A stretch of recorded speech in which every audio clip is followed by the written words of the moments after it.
drawings in our places of living. I have like photos of all of the voice actors of Shadow just like placed on a wall, and then there's like candles and like I got a wax Are they kissing? figurine. I hope they're kissing. Yeah, they are kissing. Cool. How did you know? I Like, approve that level of whatever you're doing there. Speaking of which, let's go ahead and get started. Give me I'll let you know when the intro's done. okay. So we're ready to go? Yeah. I'm gonna All do right. the intro.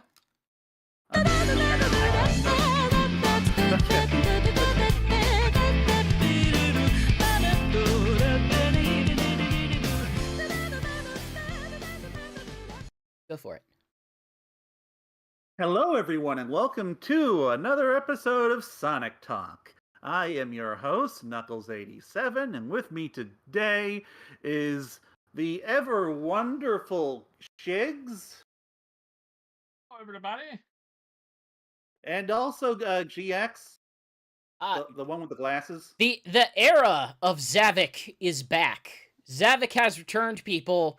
The rightful heir to the villain throne has once again taken the throne that I referred to in the sentence that I'm saying.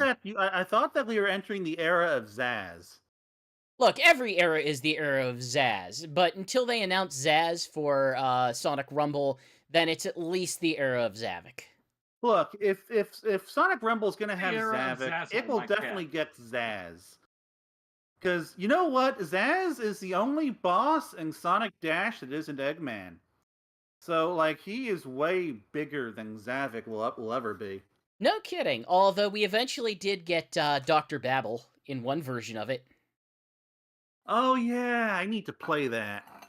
Alright, so, know what we've been doing / playing to start the episode this time. We will be getting into what I've been doing Sonic related a little later, but we're starting off this episode with breaking news. Well, Just kind got of. announced today. Sonic Rumble. Yes, So, like, we Sonic have Rumble. known about this for a very long time. Yeah, well, it was initially leaked. Kind of. We initially knew it as Sonic Toys Party as its working name, although it looks like it's still aesthetically built on, the characters are toys come to life. Like, Yeah. the The pre-rendered characters are toys, and the like environments are like an action set. Like you can see giant screws and plastic in the environments. They look like they're halfway between classic and modern. The pre-rendered chibi version of that Sonic looks an awful lot like his Lego version. Huh. Just the molded way that his head is. I mean, I guess I don't know. I think these things look way better than Legos. But like I don't know. I'm glad they finally announced it because it looks like a lot of fun. I've already signed up for the what's the word? I'm gonna closed beta. Closed beta. I'm with the closed beta too. I'm gonna run some counter programming here and say I kind of wish they waited to announce it at least until they could get a reasonable frame rate. Well, yeah, that's something the thing is, GX, like this is announcing the beta, which is like looking to be like 5 or 6 months ahead of the actual release. I understand that, but I imagine that the fact that the footage is where it is why they've delayed it, because this was originally coming in the summer. Perhaps, but also that doesn't seem like something you probably should like make part of your marketing, because the reaction that I got from like everyone I've talked to about this is like, wow, the frame rate on this is real rough. It's very noticeable. It's bizarrely noticeable for a piece of marketing. Well, you know what? At the very least, we know they're not using bull shocks. That's true. That's true. Yeah, But very I don't true. know. Like, I definitely get it, but at the same time, I don't think this is going to have a massive effect on Yeah, the success I'm of the worried about the final way this. game. Yeah, Yeah, I'm more yeah, worried Shigs? about how this game is going to control because it looks like a Ah, Fall Guys kind of take on it, and you're still going to be jumping and turning in your character around. It's a obviously platform based like race kind of thing, and I'm hoping like yeah, the I forget what they're called, Bone something. I have one of these like these PlayStation controllers you could attach to your phone. They're usually like $99. They're great for controls. If I can use that with the game, then that would be awesome. But I mean, the yeah. for bet. now, I doubt it. This does not look like a game that I want to control with touch controls. I'm Yeah, assuming there's going to be controller support, I mean, but if there isn't, that's going to be a problem. the ideal scenario is that they have an Apple TV version. Perhaps not an Apple Arcade version, Yeah. but an Apple TV version. But an Apple TV version would be fantastic, but yeah, doubtful. but I doubtful. get Yeah. like personally, I would not mind playing this on my phone or iPad with a controller. Like I'm actually seriously looking at the what was that thing called? The Bone, the that control that I know which phone one you mean. controller from yeah Yeah, the phone like I said, controller. I've I been have looking at one. that It for a works while fantastic. because like Sega I got keeps them when they were releasing half these games price. on mobile devices You're referring to the and Backbone. yeah, the Backbone, thank you. backbones. Sega keeps releasing these games on mobile devices, and I keep wanting to play them, but I don't want to have to like lug a PlayStation 4 I controller around with me whenever I want to do it. I think the difficult part of it is you may run into an issue where they may want to try to even the playing field by having a more consistent control scheme between all people. I don't necessarily agree with that philosophically, but it Oh God, does I hope seem not. to, but like they do seem to be pretty dedicated to that with the hard light. With the hard light, we'll say duology of Sonic Rush and Sonic Forces, or Sonic Dash and Sonic Forces. I was gonna say, yeah. I mean, well, the thing is, though, those games do work very well with a touchscreen It's just because they swipe are right, like, swipe left, yeah, and Yeah, you they know are what they work very better with? simplistic. A keyboard press. Like, I don't know, like those games I don't have any issues with on a touchscreen, but something that's gonna be not like really. No, 3D I don't. platforming, I'm no, I not need a saying it has controller. any issues with it, but I am saying it's better with buttons because I Mm. played it with buttons Well, both on everything's better than Windows with Store buttons. and let's say through Android emulators. But like, but what I'm really looking forward to is just like the character selection. Yeah, no crap, you are. I know that's just Oh yeah, annoying you at this that's point, but one thing that they're got a lot of is they're throwing in everybody so far, and this is really early into yes, the game. That seems to and be in I'm the really pitch. hoping they dig deep. Like, I mean, the big issue is, or the big question is, like, okay, do they differentiate them in any meaningful way?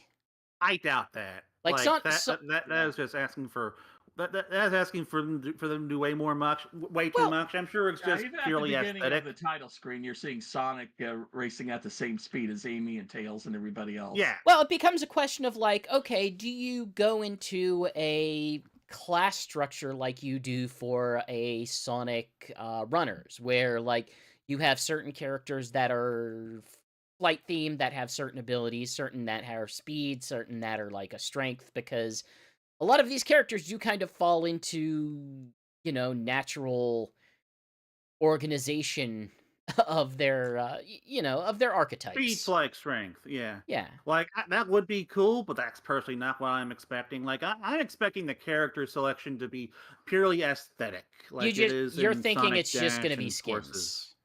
Yeah, which I'm okay with that if I'm Eh. gonna be honest. I as someone Like who likes gameplay, as someone who okay. Let me say that in a way that's not an a-hole. Um, as someone who kind of this is gonna be a theme for this. anytime I approach a Sonic project, a piece of Sonic media, with the exception of like the comic series, because I can't with the comic series, I always approach it from the perspective of, okay, if you remove Sonic from this product, is it as interesting?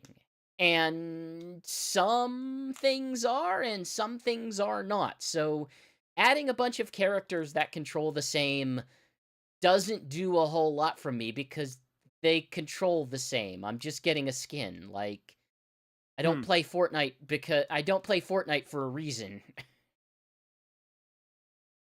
Well, for me, like just depends on the project. Like if it's something along the lines of Sonic Dream Team or Frontiers, where it's like a proper platformer, then yeah, I don't want all. If we're gonna have characters like Knuckles and Tails, I don't want them to all just be Sonic clones.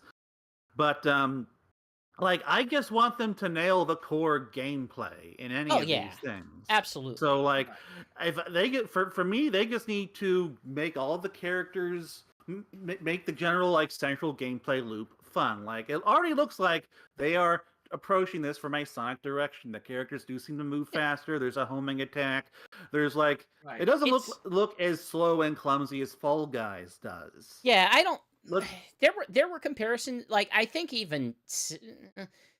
there were a lot of comparisons to Fall Guys, and I'm guessing internally Sega probably was sort of making those comparisons themselves. But in terms of how, and in terms of the comparisons of Fall Guys, it begins and ends with there's an obstacle course that you have to get through, and that's kind of it. Like yeah. Fall Guys has a feel to it.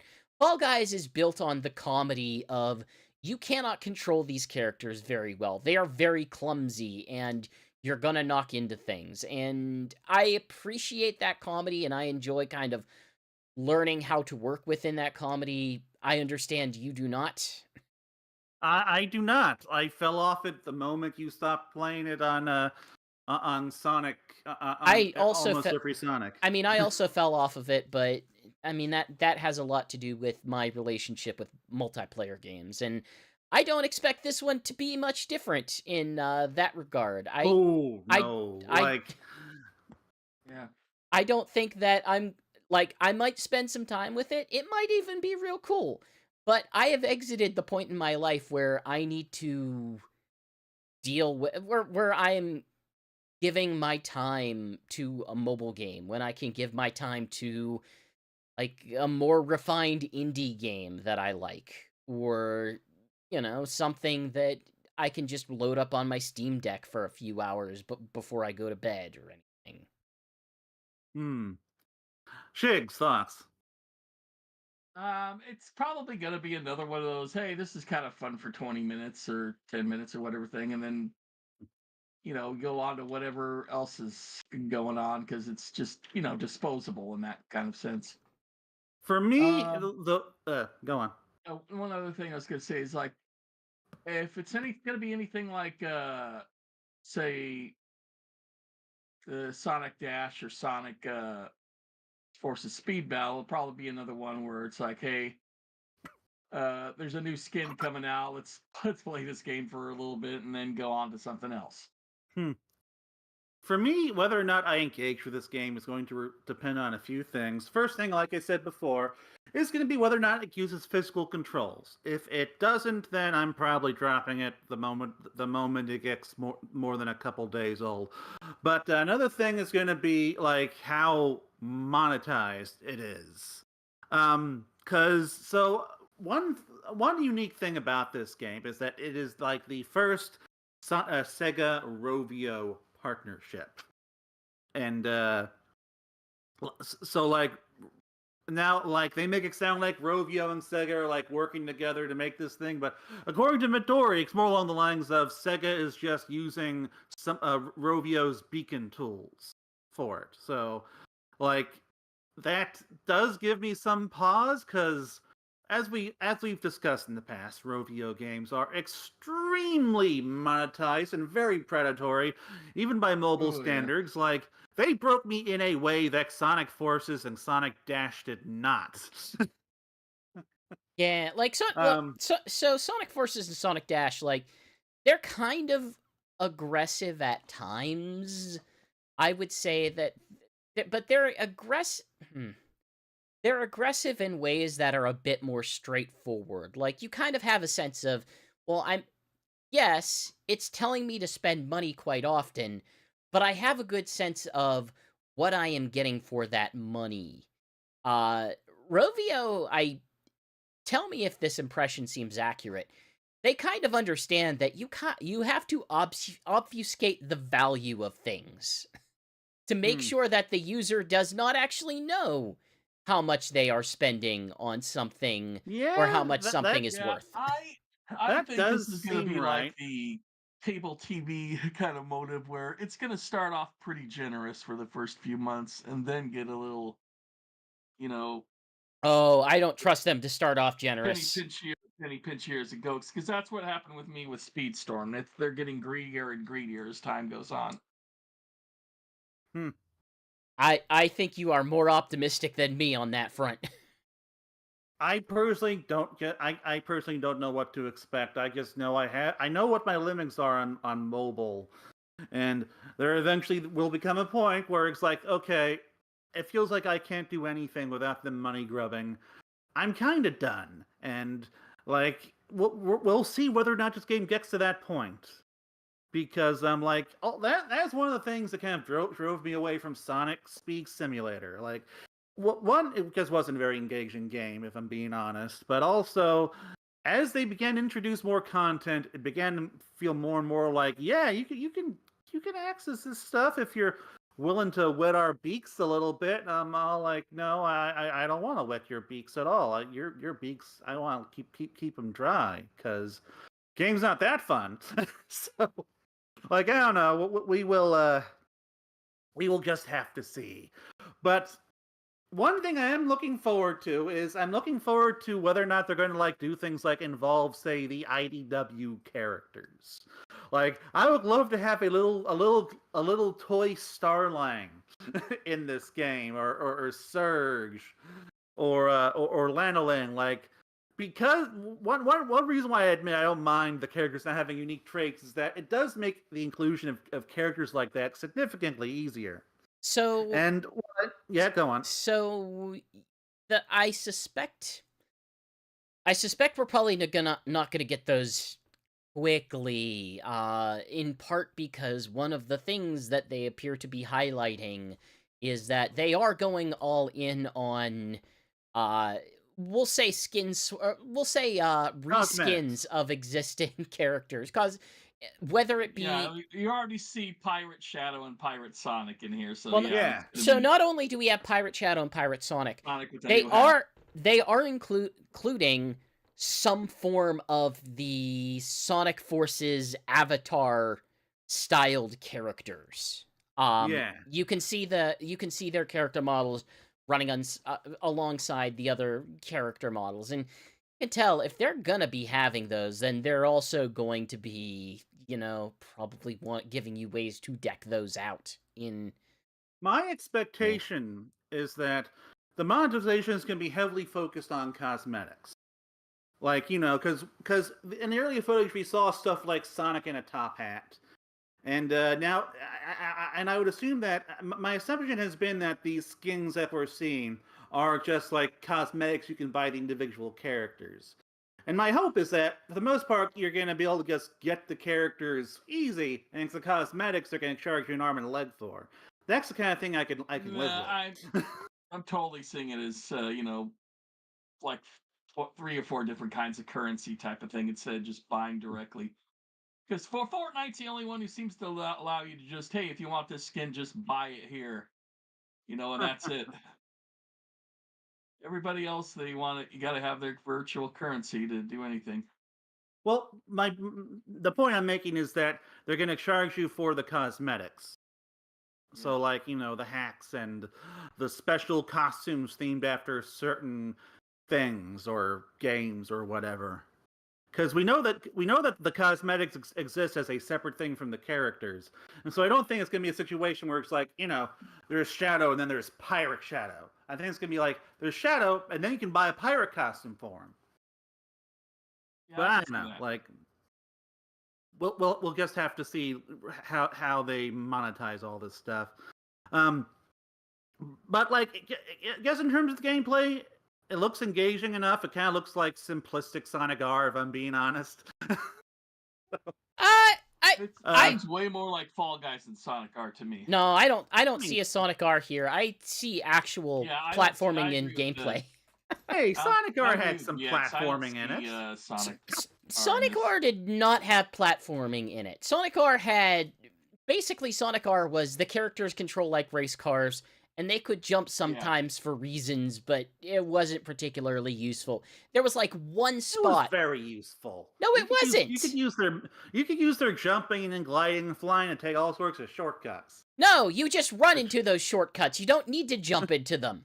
There was no point in jumping. The only thing that jumping did was like, will you go into water? Well, I'm going to jump over the water. That's about it. Well, regardless, do we have anything to add on Sonic Rumble? Uh, I am interested, but yeah, hey, we kind of set our stakes out on where we stand on mobile games. This would be more interesting to me if it was an Apple Arcade game or just any sort of, defined paid game, whether or not it has extra characters coming or not. Man, I would love to just like give him $10 and then like give him $5 every 6 months for the new characters and courses, but that's not the industry we live in anymore. Yeah, I mean, the ideal, honestly, I would take it. I would even take it if it was like there's at least somewhat of a trend, might be giving it too much credit, but there is a format of season pass that you can buy into where you don't have like a timed season pass and then you buy the next season pass. It's once a season pass is out, you can buy it at any time, and you have an unlimited amount of time and unlimited amount of play time or play scheduling to get the things in it. That is the much more, audience-friendly way to do something like that. You still have your Heck, season pass, what but Halo Infinite does is once you buy a season pass, you have as much time as you need yeah. to unlock everything in it. That is what I like. Lego, that Lego 2K racing game, which apparently is not very good, but also is monetized to hell and back, that at least, has that structure where you get the season pass and you get whatever you can take as long as you want to get the stuff, and you can buy past season passes if you want. That's Well, a hopefully smart it's something play. along the lines of that, but I'm not Oh, I'm not gonna have my heart optimistic set on either. that. It's not really how the that stuff has hit consoles, but it has not quite hit the mobile space. The mobile space still really likes its FOMO. I do really hope that this does eventually hit consoles in some capacity. Unless it's terrible, in which case I won't care. I mean, um, they have not shown any interest in doing that yet with any other Sonic game. Like, nothing from Hardlight, nothing like Sonic Runners. I can't point to a Sega mobile game that has ever crossed over like that. Like, of course, this is from Division 4, by the way, which is I think a segment of Sega that's devoted to like making live service games. So it's not necessarily like a mobile focused team. It's more of a live service focused team.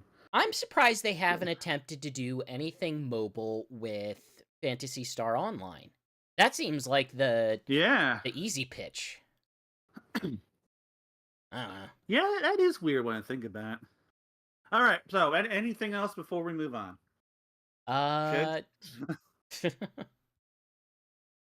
That's about it. Okay, all right. So moving on to what I've been up to these last couple of weeks. Not counting Raising Rings, which is gonna be in the news segment. So the big thing I did last week was I went to Racing Fan Fest in Miami to look at the Shadow Bike. Now you all know what the Shadow Bike is, right? It's the bike what Shadow rides in the Shadow the Hedgehog video game.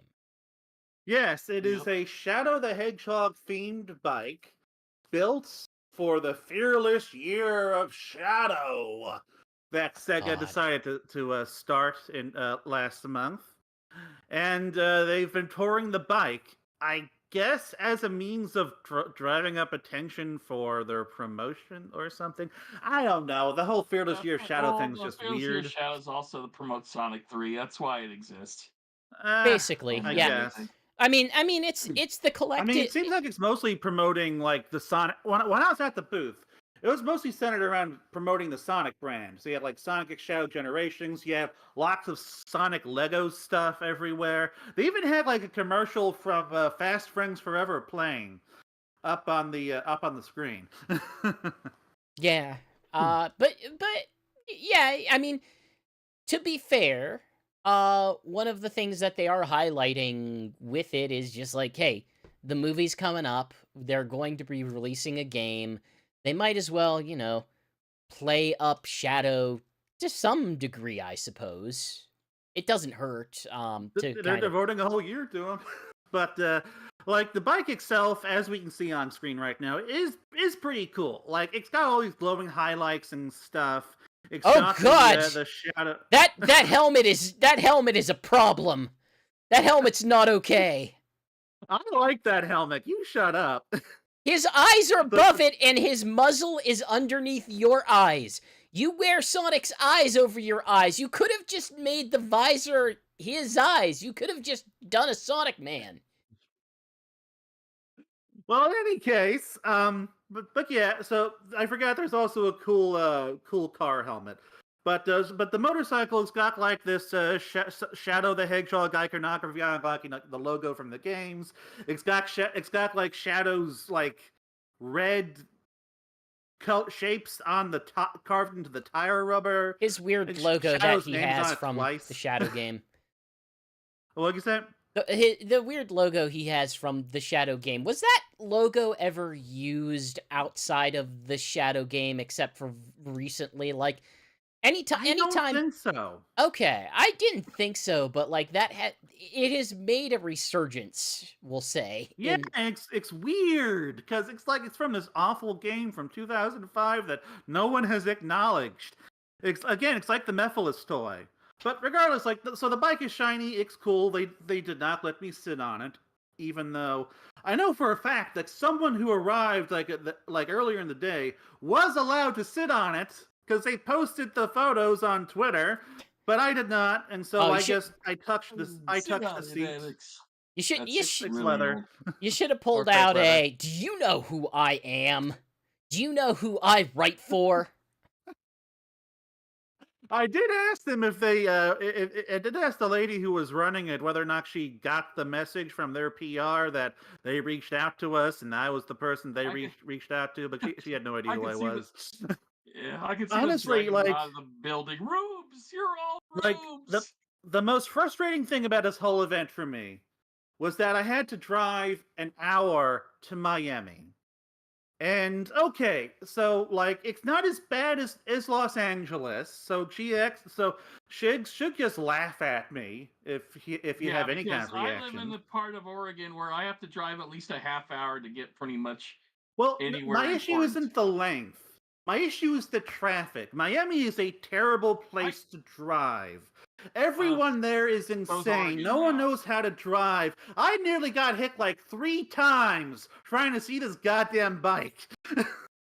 It was terrible. I had to like stop at a GameStop once I finally pulled off the exit into Miami just to like give myself a minute to just gather myself because it was terrible.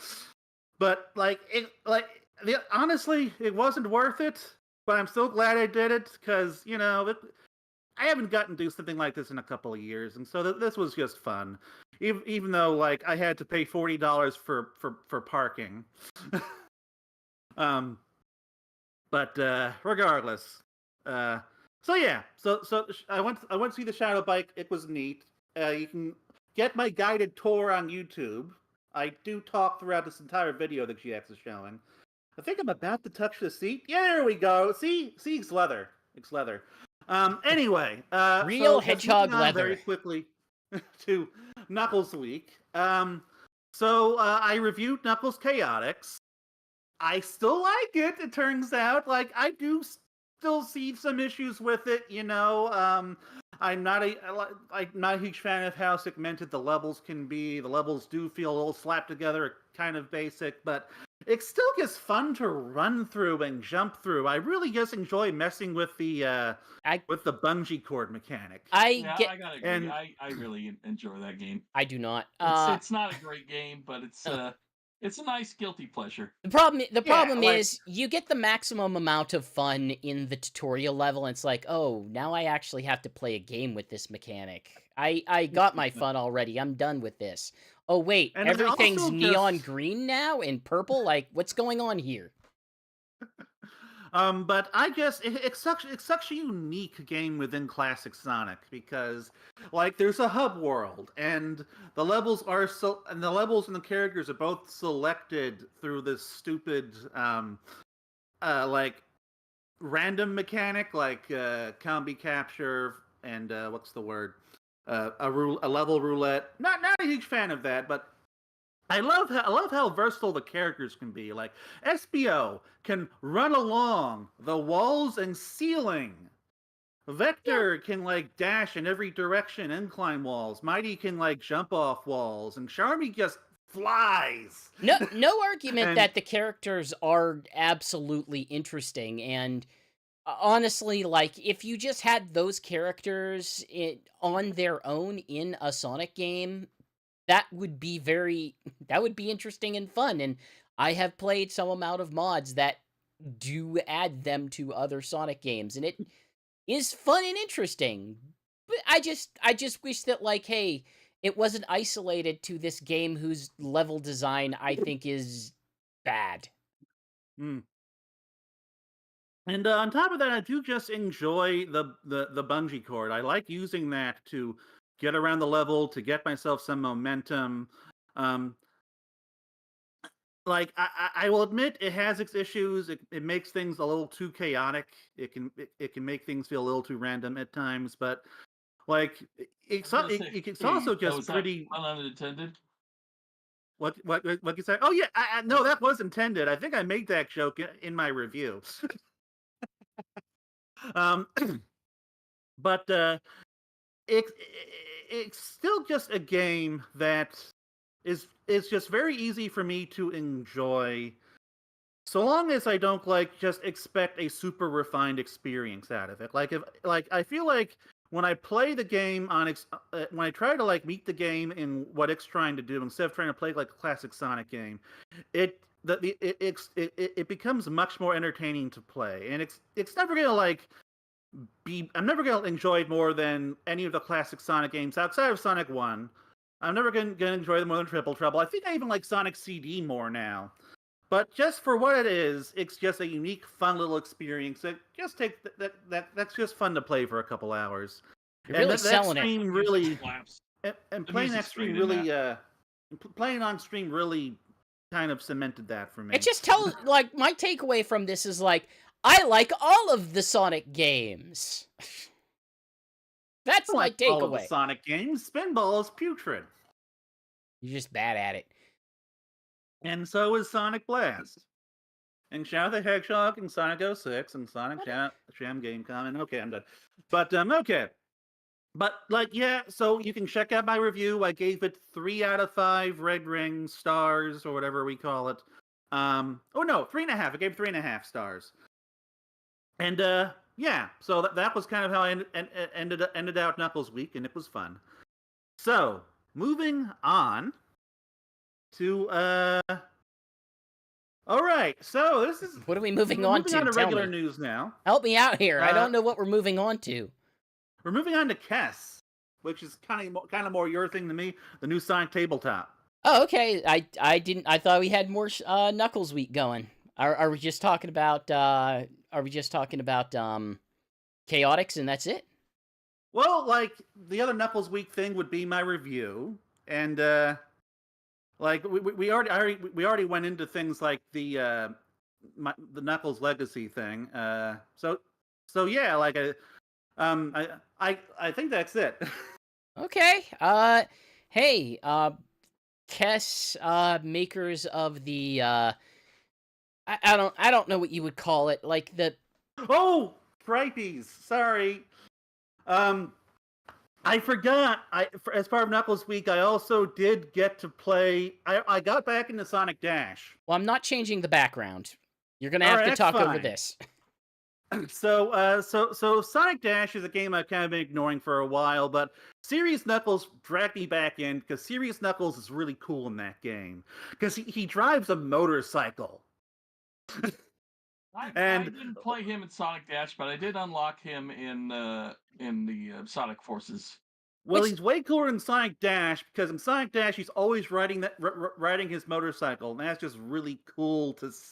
It's just a cool visual. Yeah, He him. just Him doing his motorcycle in the for some reason in the Sonic Forces one kind of makes him slow down for a second before going forward, and I don't know yeah. how it helps him at all.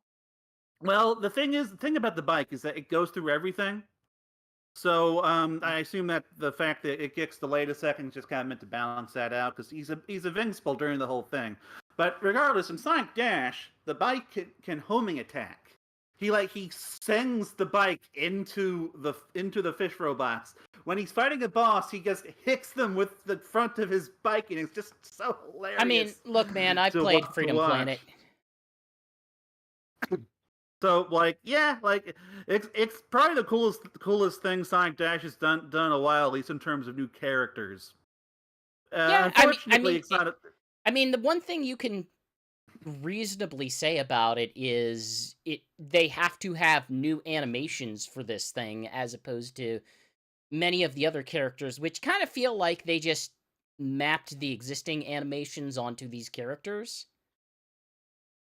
Like even like Blaze famously, Blaze and to a degree SBO, but mostly Blaze, famously, doesn't spin dash in the same way. She doesn't roll up into the ball in the same way. She has a sort of fiery tornado that she turns into a la Sonic Rush, and it just kind of decided, no, now she just does what every other character does. Purple.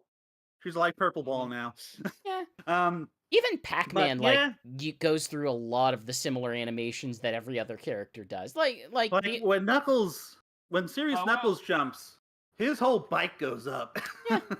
Like you can't. Oh, Alex, I do have a question for you. It's been a while since I played Sonic Dash, and I've noticed people have been talking about how the monetization has changed. Have you noticed anything there at all? Tell me, Jason. Tell me, Shigs. Have you looked at the site recently? We did have a whole feature from Phelan Harks about the major issues with Sonic Dash's new card system, which makes upgrading and locking characters significantly more difficult.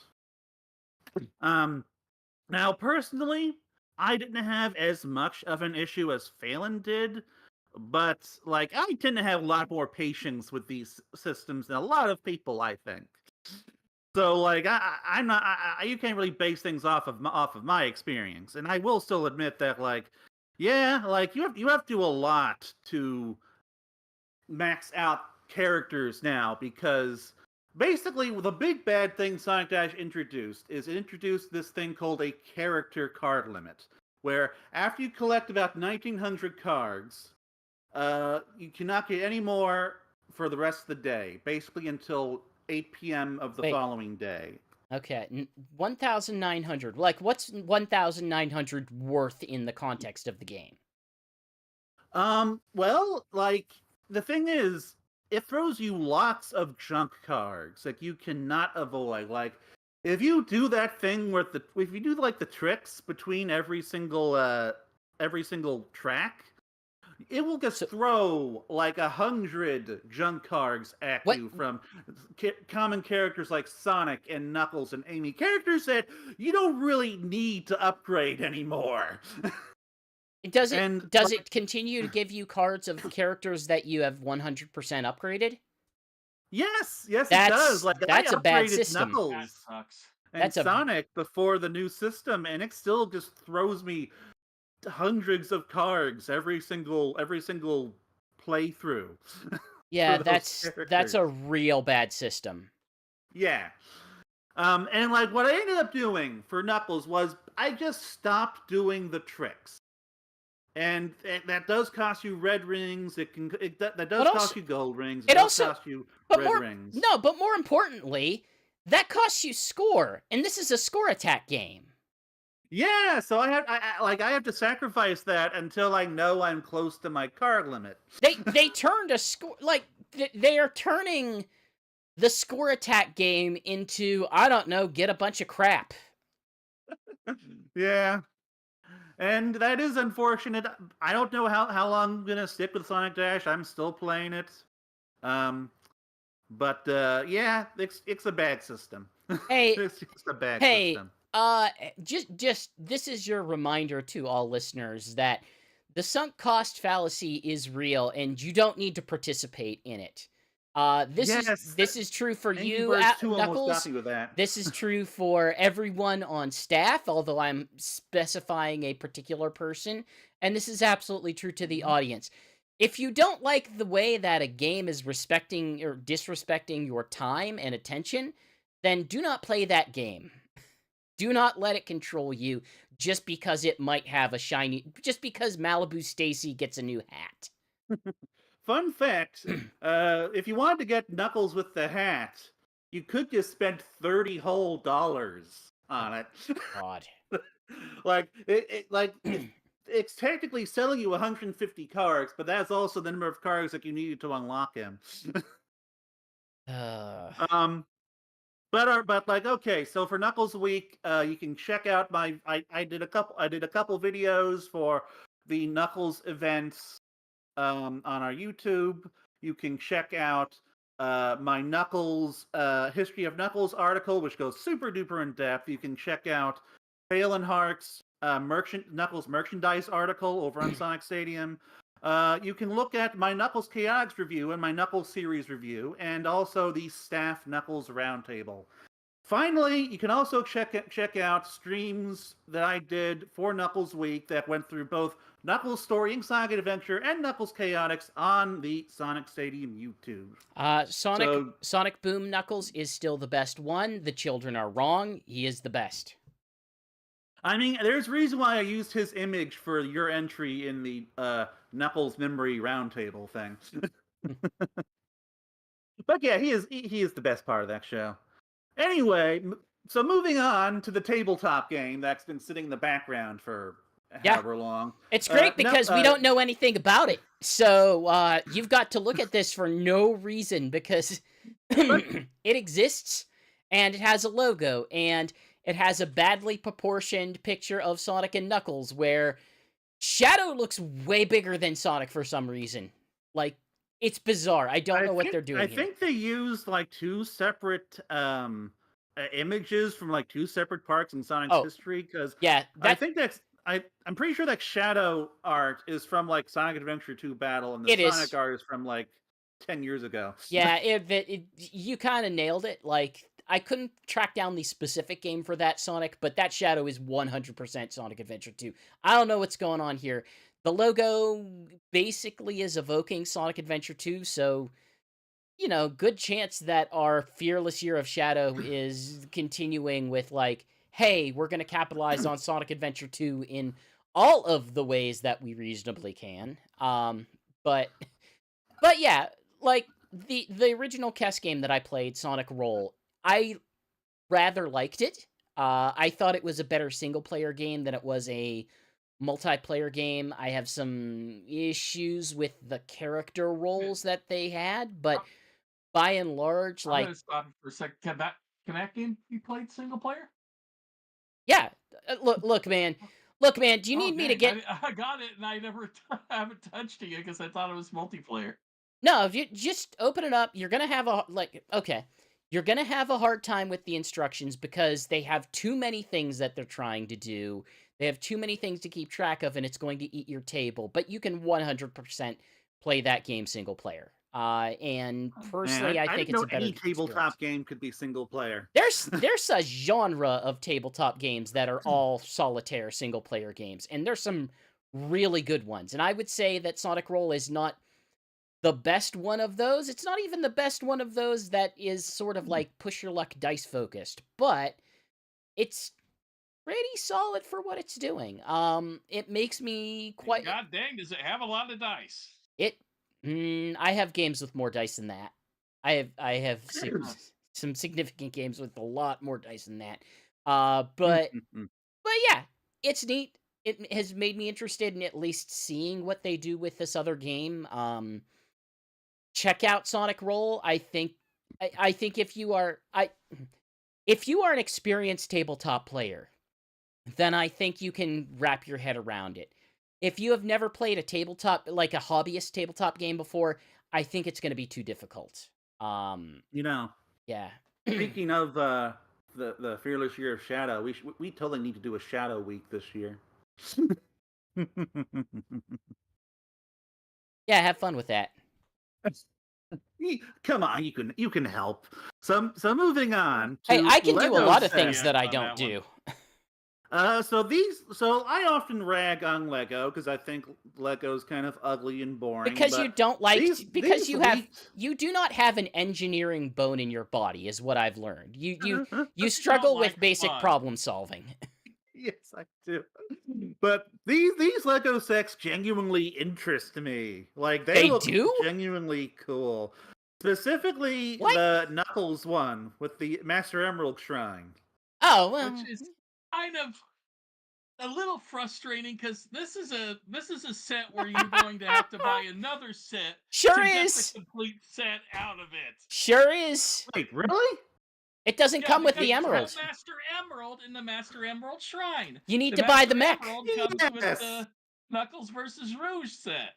So what you're saying is I'm gonna have to get Knuckles a robot to also get him his Master Emerald? No. Let me clarify here.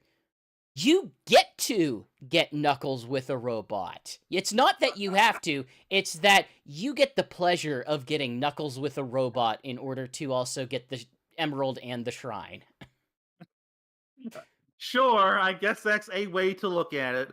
Regardless, though, the Master Emerald Shrine is like, that was what I was initially expecting the Knuckles Lego set to be. And the fact that this thing also comes with an egg robo really just catches my interest. Yeah, like the others are cool too. The badniks are pretty good. One of the sets is going to include a egg pawn, which I particularly like. Also, for some reason, it not only has an egg pawn, but it has one of the flying drones of one of the flying gun drones. I don't know why, but it's there. Sure. Yeah, it's because Shadow is there, and also for some reason, like a photo of him with Lego Maria. Yeah. It's like I don't know. Shadow has a home. We're making a home for Shadow for some reason. Shadow's got a home, and like Supersonic and Dr. Eggman are like having a fight outside of it. Yeah. Yeah, and it's Eggman Sonic 2 vehicle. That's kind of neat. Yeah. But the Egg Drillster is also cool. I gotta say, even the Tails with the speedboat, with him like powering his own speedboat with the Sonic with the little life vests on, that one's really cute. It's cute. It's weird. These are let's be clear. These are rated 8+, and they are not targeting the adult Lego fan with these. No. They are maybe targeting the Sonic fans slightly, but these are very much like, I don't know, we have a playset. Like, building a playset first and making it a Sonic playset second for at least half of these things. A lot of these aren't, particularly Sonic focused. Like, there's not a degree of attention to world building as there has ever been with the Mario sets. The Mario sets are just out and out, like, better designed around the franchise that they're building on top of. I guess, I don't know, I find these more aesthetically pleasing than what Lego Mario is doing. But I am genuinely interested in both the drill set and the I mean, Master Emerald Shrine. let's be I clear think here, I'm though. finally gonna get something. Like you as a Lego person, though, at any rate, are building it more as a model kit than like a playset. Like that's kind Yeah. of where we're landing here with this. Is you are firmly not in the I want to have the playset thing. You just want to have the thing that looks like the thing it's supposed to look like. Yeah. Right. Yeah. So, moving on to more Sonic merchandise, we have what appears to be a Sonic Transformers leak, collaboration leak of some kind. Which, like, I guess that's not unprecedented, I mean, because technically, like, what? let's say it's been generalized a vague relationship with Sonic in the past, or with Sega in the past, but Sega, like a but- Megatron Mega Drive. but nothing that has been so specific as to say, well, it's related to these specific characters or this specific franchise in regard to Sonic Yeah. or any Sega But, franchise. But it looks like we are finally like getting that Sonic X Transformers crossover that we thought we were going to get when Sonic went to IDW, except it'll be in toy form. And it looks like it's going to be like Sonic and Tails centered ones. Do you think Sega, not to go too far off base, do you think Sega is trying to avoid letting them have those crossovers that IDW loves to do? I think this is a Sega-driven thing. Yes, I think that is what's going on with the lack of IDW crossovers. I think that's Like I think they are being. I think not having a Sonic cross Ninja Turtles is just leaving money on the table. Not doing Sonic crossovers with anything is leaving money on the table, Shigs. It is. I don't want it to happen, but it is absolutely leaving money on the IDW table. is not with Transformers is not with IDW anymore. Anyway, they're with a different. Yeah, went over to Skybound. We need to have a Sonic MLP crossover. We don't. Yes, we do. Look. I'm pretty sure both of you were My Little Pony fans, right? Oh, I still like that franchise. The problem is, I don't particularly like the IDW stuff that they've done. I like that original cartoon. I tried to read some of the IDW stuff, and some of it is good, and some of it is not. So, any other thoughts on the Sonic Transformers toys? Depending on what it is, this might be a Transformers that I actually get, depending on like how it's designed or what they go for it. Like if it's like what Transformers often do, which is to say like let's reuse a bunch of molds and repaint a character to become a different character, I would find that disappointing. But if they find ways to, I don't know, make the characters turn into something interesting, like, hey, we have Tails, he somehow turns into the biplane, that'd be cool. Like, I'd be into that. Yeah, for me, it fits their character. If Shadow turns into a motorcycle, yeah, that'll work. You need to have Shadow turn to a motorcycle, then you need to have a second Shadow to ride the motorcycle. No, you need to have a mech that you need to have some sort of car that turns into a Knuckles mech that needs to be piloted by a Knuckles. You know, like Knuckles has, like the mech that Knuckles has. The mech that we all acknowledge in every game that Knuckles has.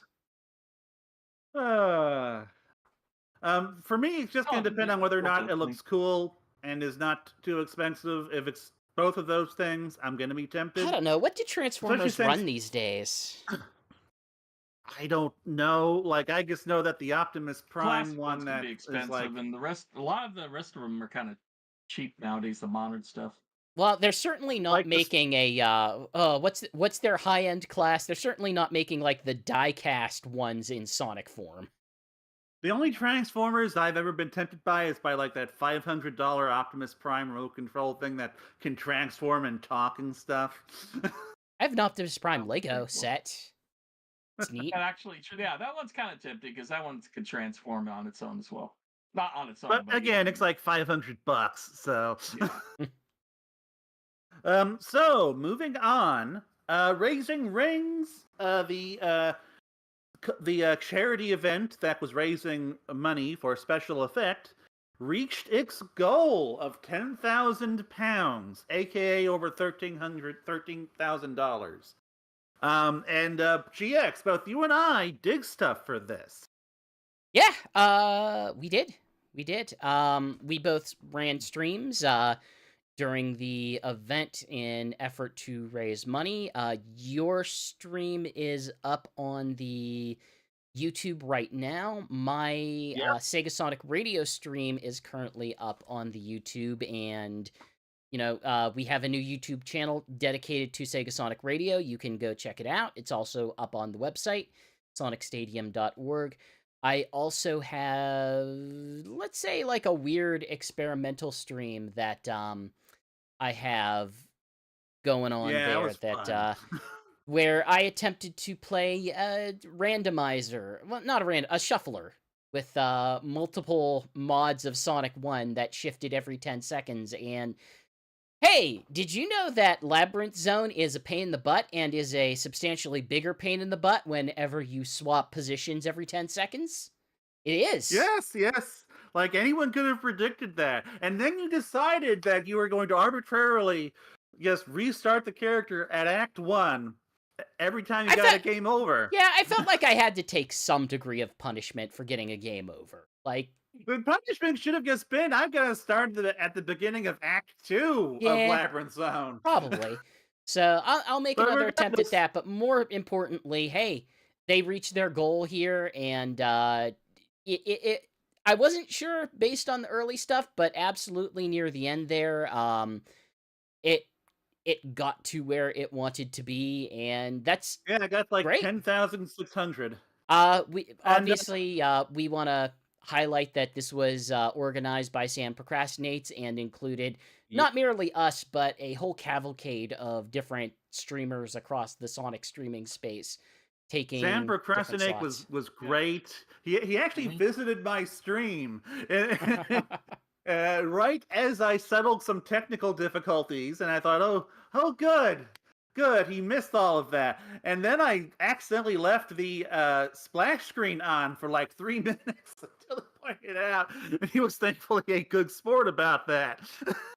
Because this stuff like this happens on streams all the time. Which is completely accurate, of course.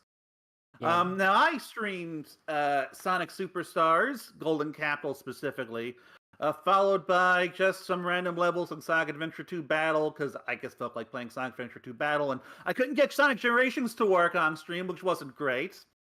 Yeah, it's the longer the time that we kind of spend with it, the more it makes a whole lot of sense to remake Sonic Generations, if only to make sure that there is a PC version that plays like a modern PC game and not some weird hacked together thing that they released at that point. There's a lot of complaints that I have about Sonic Frontiers, but one of them is not like the PC version's performance, because it actually runs like a PC game and feels like a PC game.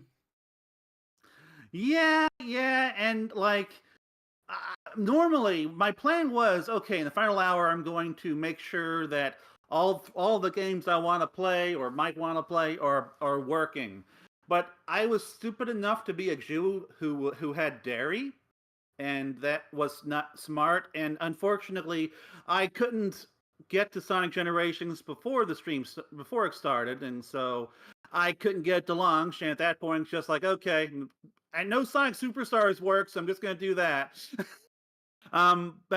So then for the final game of the night, which was kind of like the one I really wanted to do and the one I knew was going to work, was Sonic Shuffle. And that was just a fun time. Was it? Sonic Shuffle is one of those games that's on the more obscure side these days. And so, I do just enjoy highlighting more obscure games on old hardware, and the whole thing is right up my alley. And so, we got to spend the last I think hour and 20 minutes on that, with GX on stream. I did try to download a a completed save file for that, but unfortunately the Love Hina VMU program was not working. So, well, but regardless, like it was all fun. I look forward to doing it again. Sam Procrast and I put together some really good widgets that did some really cool stuff, like saying, "Hey, this person they left a donation. Here's a message Yeah. going to pop up on your screen. You can acknowledge it and read the message." You don't watch streams much, do you? I watch yours. What I watch. Okay. That's some pretty normal Twitch stuff. That's Well, regardless, it's cool, and it was nice. It was nice having access to that sort of thing, because God knows I can't set it up. Sure. So moving on to the final regular news item, which I will probably have more to say than anybody else because I actually played it. Sonic Mania Plus finally hit mobile through Netflix. Yeah. And it was developed by Lab 47 Games, which is a subsidiary of Sumo Group. And it's a pretty that's mediocre interesting. port. Okay. Yeah, that's what I'm hearing is the one thing I'm hearing is like people are not super thrilled about the controls. Controls are fine. The main issue is that you can't resize them when you're playing them on like an iPad or something. That's a problem. Do you know if it supports any sort of other control schemes? Yes, you can use a regular actual controller on it. Okay, well that's something. That's good. I think the biggest issue though is probably that you can get Sonic Mania for a song on literally any other platform. And it'll run better, won't have audio issues. Yeah. Which is the big issue I've noticed. Sonic, the Green Hill, for whatever reason, is just super choppy. And I don't know why. Like, I didn't note it at first on Sonic Stadium's Twitter, because I wasn't sure if, like, maybe it was my phone's speakers or something, but no. That's just how it sounds on every single device. And once you get to, like, Chemical Plant, you don't have it anymore. Like, it's inexplicable. Does a fan developer have to be involved in every Retro Engine port? Because what we're finding is that nobody in any official capacity can seem to handle porting the Retro Engine unless they are either, like, I don't know, Evening Star himself, or, I don't even know where I'm going with this. Like, every like Christian Whitehead. Every like non-Christian Whitehead produced port of this engine seems to have some significant problems. Like, what's going on here? I guess I don't know. Shigs, do you have any thoughts? I don't know. It's like I said. If you have it's like GX was saying. If you have an alternate way to play it, that's the way to play it than mobile. Also, I don't have Netflix. I'm sad to hear that it's having these issues. You know, because you want it at least at the most base version to work okay. Yeah. Another weird aspect about this port is that the game doesn't fill the screen on any device I own, because it is specifically a 16:9 game. Oh, okay, yeah. So my first thought was like, oh, I can play this on my iPad and get it in 4:3 like it's a retro game. And then no, I can't. Turns out. I'm trying to remember, but I thought that the other, like the Retro Engine remakes of 1 and 2, maybe CD, I don't remember, did have that capability though. Am I misremembering this? Have you had recent experience? I don't know. It's been a long time since I've played them. All I remember is the original decompile basically let you set whatever we'll say, aspect ratio you wanted, even incredibly ridiculous ones where it could take up multiple monitors. I don't know. Yeah, that's the kind of thing fan decompilers can do, but no, this is just stuck to 16:9. I will say this though, like all that stuff aside, like the touch controls, they work fine, at least on a phone. The game plays fine. I didn't notice any frame rate issues. It plays fine. It just could and should be better. Yeah. So, let's move on to the Knuckles portion of this podcast. And as a Knuckles fan, I'm sad to say this is probably the last time I'm ever going to say that. So I am enjoying it, the Knuckles portion of Sonic Talk. And starting that off is going to be the so good news for all you physical media lovers out there, and people who just like, I don't know, buying shit and holding it in your hands for some reason. The Knuckles series is coming to Blu-ray and DVD at some point in the future. And you can already pre-order it. And you can already pre-order it. I think the Blu-ray was what, $32? It will probably eventually go down based on tracking the prices of the movies. But yeah, like you're not going to be $32 and $18 for the DVD. So you're not going to be waiting like you're not going to be like waiting. You're so funny, GX. What is it, Shigs? I don't know. You're the one who said it. But yeah, so like you're not gonna be. I can't say the word now. Thank you. You're gonna get it soon. It's gonna come soon. Yeah, it's not gonna be like Disney Plus, where you're gonna be waiting years for a show. So that's nice. I'm glad that some companies do understand that, hey, physical media can still make you money, even if it's obsolete. Hey, there's a lot of people who aren't subscribed to Paramount Plus, as Paramount is painfully aware. Yeah, but you can just pirate the thing. Although, so speaking of not obsolete, speaking of piracy, methods of watching a show, I can't stop. The Knuckles has broken Paramount Plus viewership records, which I was not expecting. Like, I figured it was going to do well, but I didn't think it was going to beat out Star Trek or Halo. And apparently it has. Now, I think a part of this is definitely just the fact that they dropped the whole 3-hour show on day one, which is a thing that I hate. I like my weekly shows, but this might have been an act of mercy in this case. I mean, depending on who you are. But yeah. So like Knuckles, it topped its debut. It got like what was it, like 4 million viewership hours. Yep. I'm trying to think. What?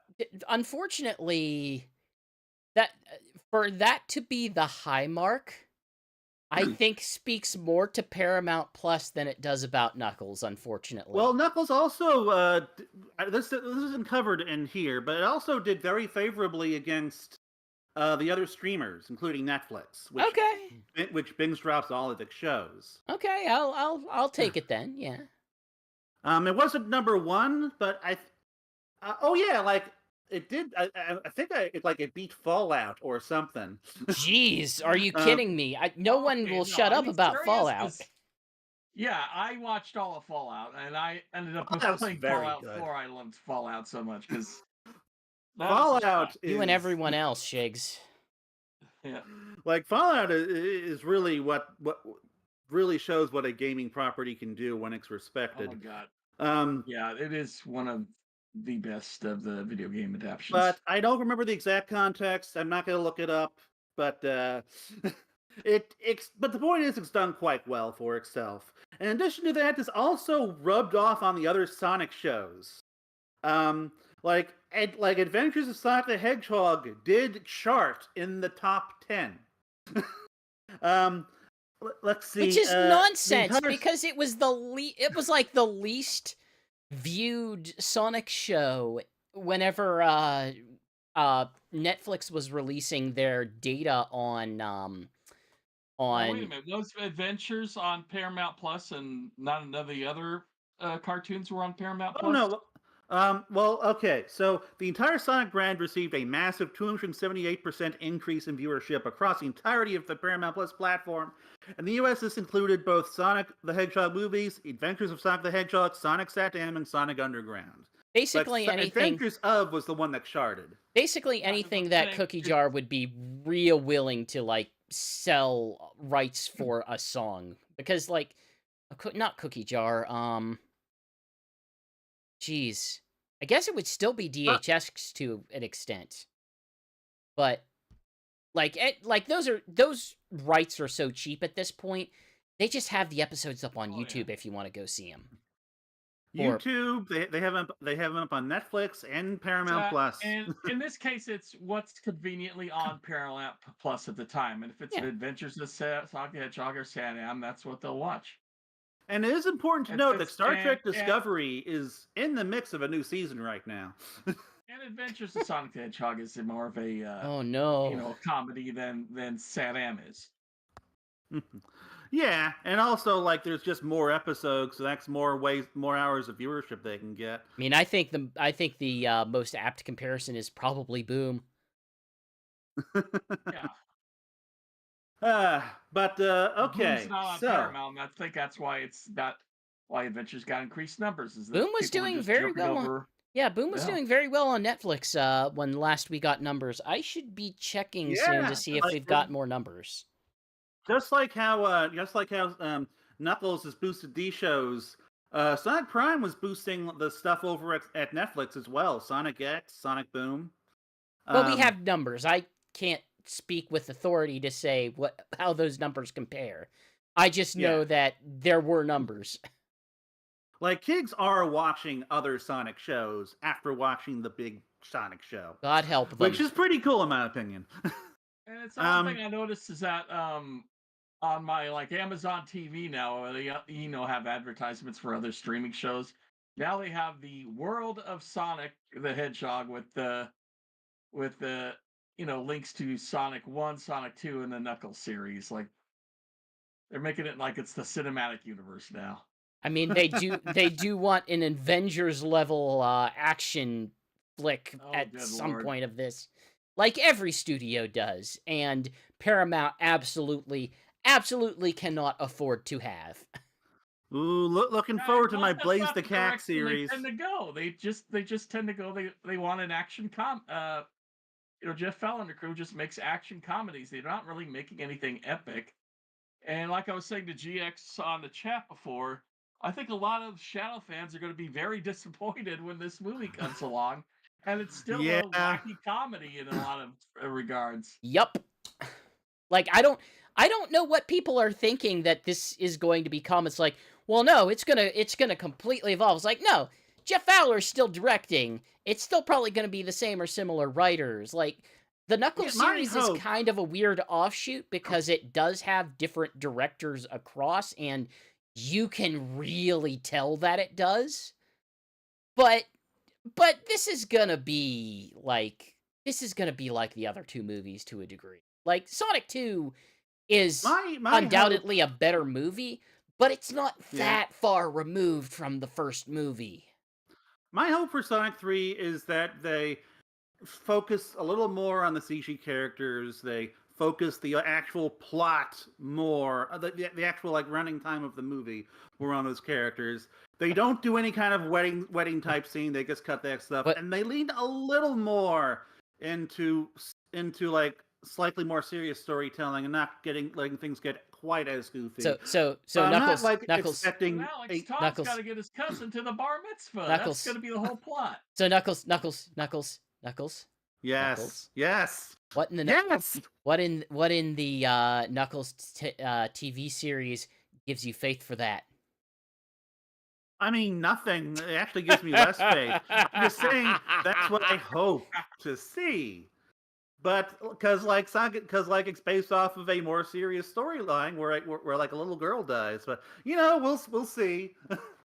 Like honestly, I'll just say this now. I really wish this universe would stop fuxing around and just move in a more MCU direction. It's probably not happening. Okay, by the way, so according to the TV Vision Power Score ranking of top CTV shows, April 29th through May 5th, Knuckles knocked Fallout out of the top position among streaming services. And That is impressive. Yeah, and from there it's Hulu, Max, it's some shows from Hulu, Max, and then Baby Reindeer season 1 on Netflix, which is like in 5th place. I don't know what that is. Yeah, I don't either. But regardless, that is what I was thinking of. I was gonna say, speaking moving of on, streaming, I'm just gonna do a little rant. I really hate the Disney Plus Hulu merger, because now Disney Plus has all their Hulu content onto the Disney Plus menu, and it's just a complicated mess of way too much material on there. So Shigs, let me pitch something to you. What if these Sonic films were not under the tutelage of constantly cash-strapped Paramount, were instead under the brilliant directorial guidance of a mega company like Sony? You know, the brilliant company behind Madam Web. No. I really don't want Sony to buy Paramount. Please, if Paramount has to sell, just sell a Skydance. But I love don't sell anyone. God, one of those two, just not Sony. I love the part where Knuckles said it's Morbin time and then morbed all over that guy. But anyway, I've been trying to move on to this for like the last 10 minutes, it feels like. Knuckles is certified fresh on Rotten Tomatoes. It is the highest scoring Sonic movie-related thing ever made, at 70%. So clearly, there are lots of people that like it. Is it okay? Is this by okay? Apparently, including one of us here who hated the movies. Yeah. Well, yes. We'll get into that in a second. This is by critics, right? That's typically how it's rated fresh, is by critical reviews, right? There are 2 ratings, 70% from critics, and 73% from audiences. I'm surprised typically I'm used to audiences being like way higher, like just irrationally high. I suspect it's just all the Sonic fans giving it a 0. But regardless, like, it seems popular with regular critics. It seems popular with regular audiences, and at only 27 reviews, it could still fluctuate, but it hasn't moved in days at this point. So I just expect that this is just where its rating is going to sit now. Higher rated than Sonic 2, which I do personally consider a better thing. But yeah, so I was so certain too that this was going to be the thing that breaks the fresh streak, regardless of whether or not I liked it. Like, I guess this just felt like the one. But against all odds, let's get into this very fresh series. Yes. All right. So, I do want to touch on the basic supposed premise of this before we get into the meat of it. The premise. The Knuckles series is supposed to be about Knuckles struggling to find his place in the world, and like he's not selling so well in suburbia, and that's basically what the first couple scenes of episode 1 are about. But so like that's supposed to be his whole thing, and then we have Wade. More specifically, this is what they set up in the first episode, as if the first episode was made by one director, and the rest of the episodes were made by a selection of other directors. And then we have Wade, who and they didn't get to read each other's scripts before writing the next episode.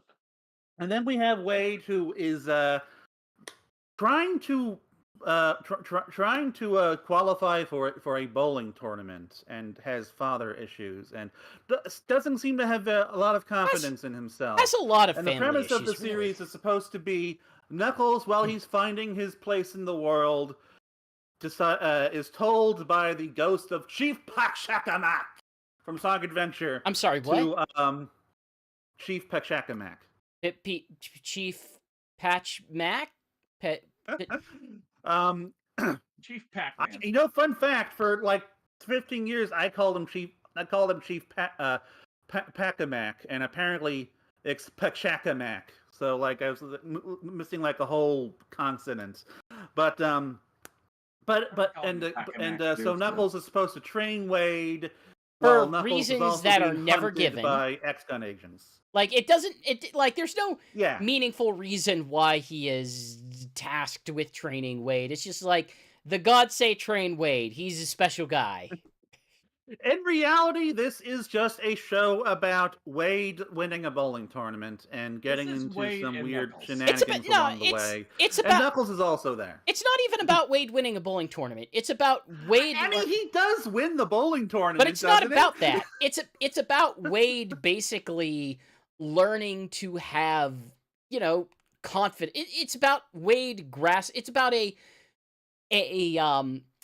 throwaway comedy relief character on a quest for basic dignity. And closure. Basic dignity and closure. But no, it's not like it's about DJ Maxx, my new favorite Sonic character. No, I mean my new favorite Sonic character is Jim Gun Agent. He's so your great. Favorite Sonic character was Jack Sinclair. Jack Sinclair's real good, but he's no Jim Gun Agent. God, Jim Gun Agent sounds like a Deadpool character, like a Deadpool comic character. Yes, that it does.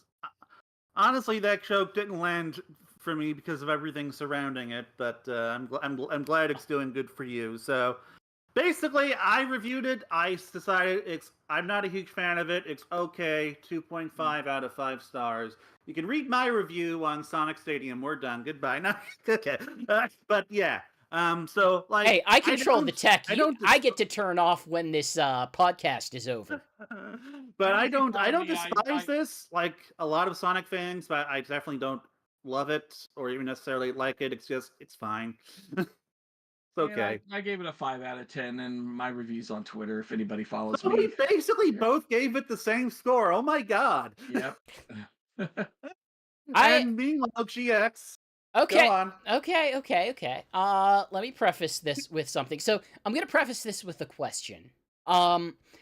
So in a series that purports to be primarily about Sonic as a franchise or set of characters or something, how important is it to you that it like includes those characters or cares about those characters or has anything to do with the existing mythology or anything? How important that is to you? Well, as I said in my review, it will not kill my enjoyment of a show. I was willing to engage with it on its own merits. But like it will certainly help. It's about having the title character be the not only main character of the show, but to have an actual character journey, which he doesn't really have. I mean, neither of them have much of a character journey. Wade, and the best training he does with him is to ignore him and not rescue him at all and not train him at all. Yeah, let's be real. Yeah. The only training he has ever had. The only training he gets is no training. Yeah. Wait, I'm going to train you. Oh no, I've been captured. So to be blunt, this series cares about the rest of the Paramount Sonic series about as much as I do. So we're both starting at a relatively similar place. Unfortunately, I do like Idris Elba's Knuckles, he gets kind of shoved off to a corner. His CG doesn't look great in certain places. But by and large, this being the Wade show is not inherently a deterrent to me in any way. I'm just looking for like, hey, Sonic stuff gets you in the door, but you got to be doing something real to keep me there. And I am not going to say this series is good. I won't. I think it is basically broken as a narrative. It is dysfunctional as a narrative. It has nothing like it doesn't care about what it's supposed to be about. It just feels like a series of things that happen that maybe have vague thematic ties, but by and large it's not. That said, it's probably one of the stupidest nonsensical things that I will watch this year, and I love it for it. It does not care. It devolves into stupidity. It devolves into nonsense. It's sort sort of Godzilla versus Megalon, isn't it? With the Godzilla doing the tail slide a mile away, like the to be clear about this. The apex of this series is Wade on a stolen children's bicycle dueling with katanas against someone on a motorcycle and somehow beating him through the power of sheer confidence. It leans heavily into its own jokes and just sort of builds off of them. Like it felt like it would have been a throwaway gag early on to say, yeah, Wade, we're replacing you with this 8-year-old girl in the bowling team. And that doesn't go away. They keep doing that.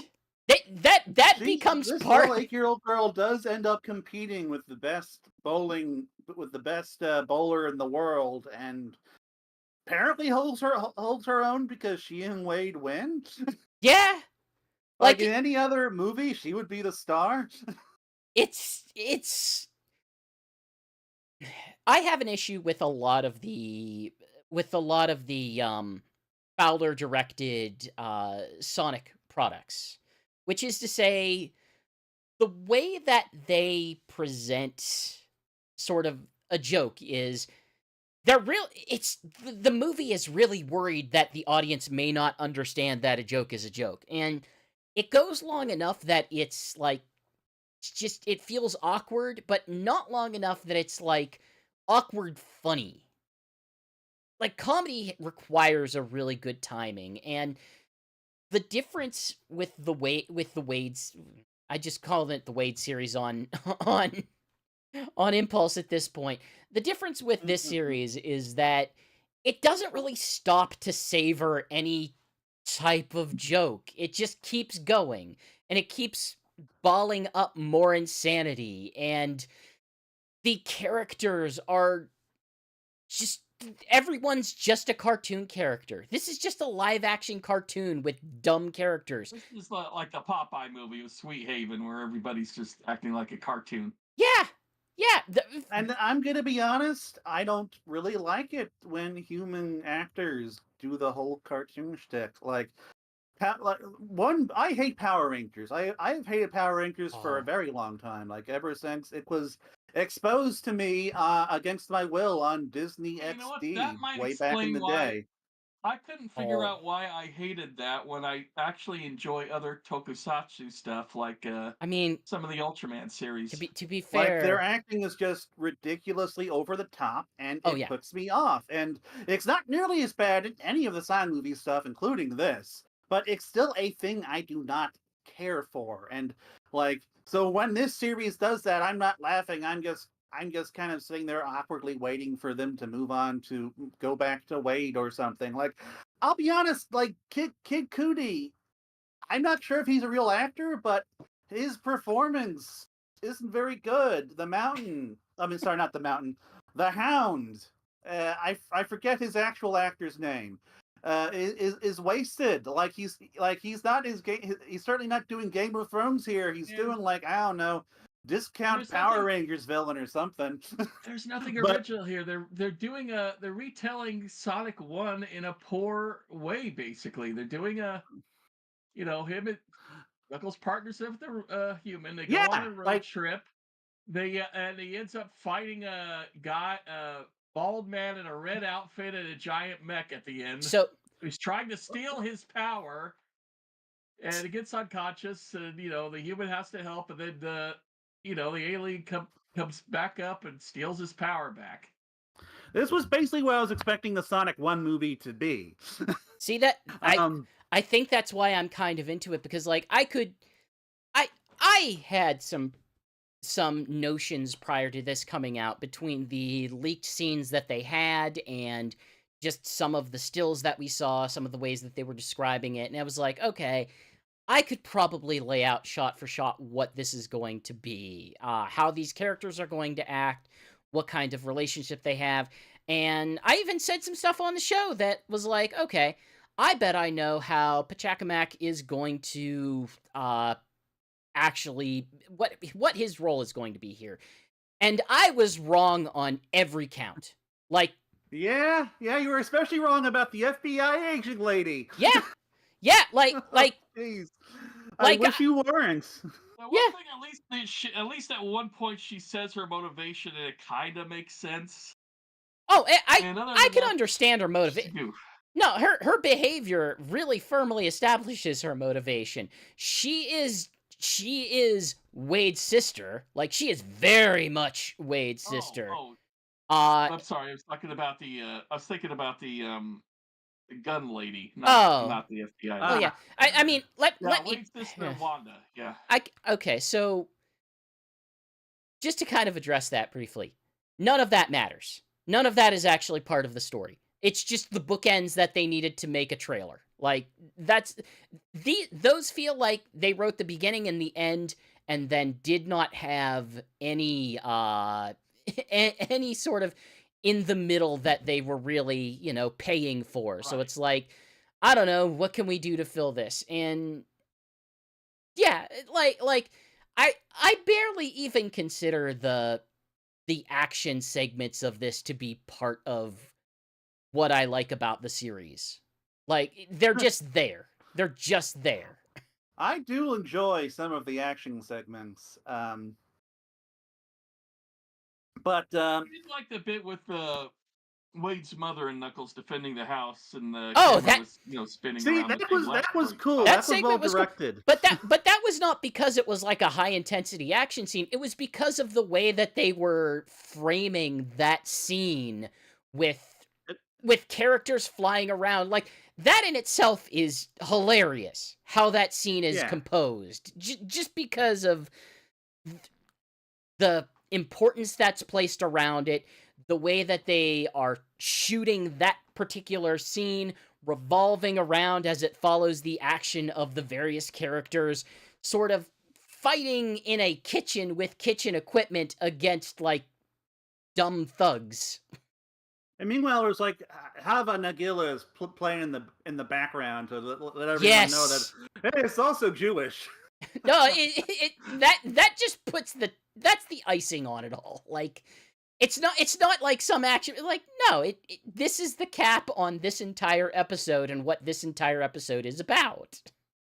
But then, right after that, she talks about how I'm happy how this family came together to save the candles, and it's like that would have been a nice kind of emotional moment to have had they actually done that. But instead, what we got were 3 disjointed action scenes where Knuckles just comes in and saves a Whipple family member, and then moves on to the next one. And like, there is no like cathartic, oh look, they've gotten they've gotten over their differences and they became closer as a family. Like, there's no emotional moment like that, and that's where the series just constantly fails at every opportunity. This is where they could have bonded together a little bit, and Wade's sister Wanda would start being such a weirdo about it, and we never get her reasons why, other than they're brother and sister, so they have to be rivals. I can tell you. That's it. I can tell you why. I mean, it's just because she's a the evil sister. That's basically it. That's kind. And she literally acts like an 8-year-old the entire time she's on set. Yeah. I mean, she's on screen. Yeah. Here's the thing: she is as smart as Wade. She is as competent as Wade. The only difference between her and Wade is that she is intensely more competitive, and I'm gonna make the claim and that inexplicably an FBI agent. yeah, she has the thing that has more prestige than the thing that he has for whatever reason, and it's not clear that she is competent enough at it. And to a degree, like that, I don't know if that comes off as like the inferiority complex or what it is, but it's definitely like the weird narcissism complex of a a sort of sibling rivalry. I don't know. It's I found it bizarre but believable, and kind of making sense about the Unbelievable. character that Wade is based on this other character. My issue with Yeah, but Wanda Wade Whipple has and no self-respect for himself. You know, he knows Yeah! he's kind of a failure. Yeah, Here, guess what? That's what trying to happens show whenever up you as have much a as- very mean sibling. my Yeah. issue with Wanda Whipple is that she's just not very funny. She's not nice to have on screen. It's just awkward and painful. her stabbing him in And the arm with it the just fork kind of for makes me. no It just kind of apparent made me reason, you know? uncomfortable, if I'm being honest. Like, it'd be one thing if like they could have a character like that, but still make her enjoyable to watch. Like, I mean, I'm not against that, but the problem is that it just fails at that, and so like that, I'm just waiting through this scene, waiting for them to be done, just not Yeah, and- enjoying my time. And the only two scenes where there's anything slightly funny with her was Wade saying, or if you don't do this, we're gonna kill your sister. And he's like, yeah, go ahead, we don't care. And then no, and the then her the refusing to Yeah. be rescued by Wade, and her actually breaking her thumb to That- rescue her, that then made me- trying to give the thumbs That's up one of the and few going way off times. the thing. Yeah, if you That's the That's one of the only few times the show time I made me laughed laugh out at it. loud. yeah, if Yeah. you need to know her motivations for what she is, it's like, no, I am the self-made person. I am much better than Wade could ever be, and I am guessing that is the type of thing that you would get in the sort of family situation that they are in. But yeah, like My- it, I don't know, single mother. It doesn't seem like she was particularly, despite the fact that she is a fighter, she does not seem particularly authoritative in raising her children. And I guess Yeah. that's what you get out of it, is you demand mom's attention, which means I have to be better than the sibling the whole time. My issues with this show are ultimately like, the ratio of laughs to screen time for me was legitimately lower in this versus either of the Sonic movies. I know that's very different from you, GX, Yeah. but that's just how I found myself feeling. It's like, for me, the only consistently entertaining episode was episode 4, and that was in part because I'm just a music nerd. I'm just a musical theater nerd. But putting that aside, putting Like, episode 4 okay. aside, like, We each need to episode talk had, about like, it. maybe 2 good jokes for me. I think we need to talk about that. Yeah, we scene. need to talk about We do episode need to 4. talk about it. I just wanted to finish my point Because, first before this we is moved where on. one thing I agree, probably be agreeing with everyone. That particular rock opera thing was so ridiculously absurd that it goes over. You can't really hate it. You gotta. It's just I for how love that. dumb it is. It is so dumb that it's just enjoyable. Oh, I was hooting throughout most of that episode because it's like, oh my god, like they're actually doing this. They're actually like doing musical numbers, and then be a like cheesy rock opera musical, with and then like Wade leaves Bliss in the and middle of it, Flames and I'm of like, a Disaster.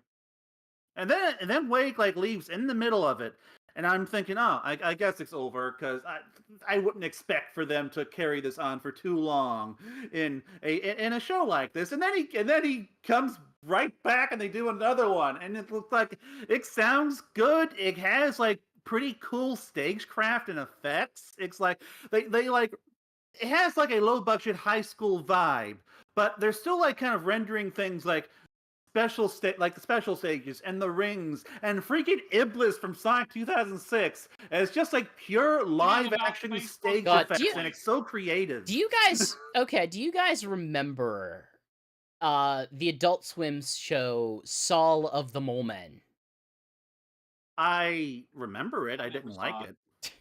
Okay, I think oh boy, Knuckles, I think we just found the dividing line between what I got out of this series and what you got out of this series, because that's really telling right there. I do not get the sense that you are a big irony man or a cringe humor man, when it are you? comes to Adult Swim, I enjoy Venture Brothers.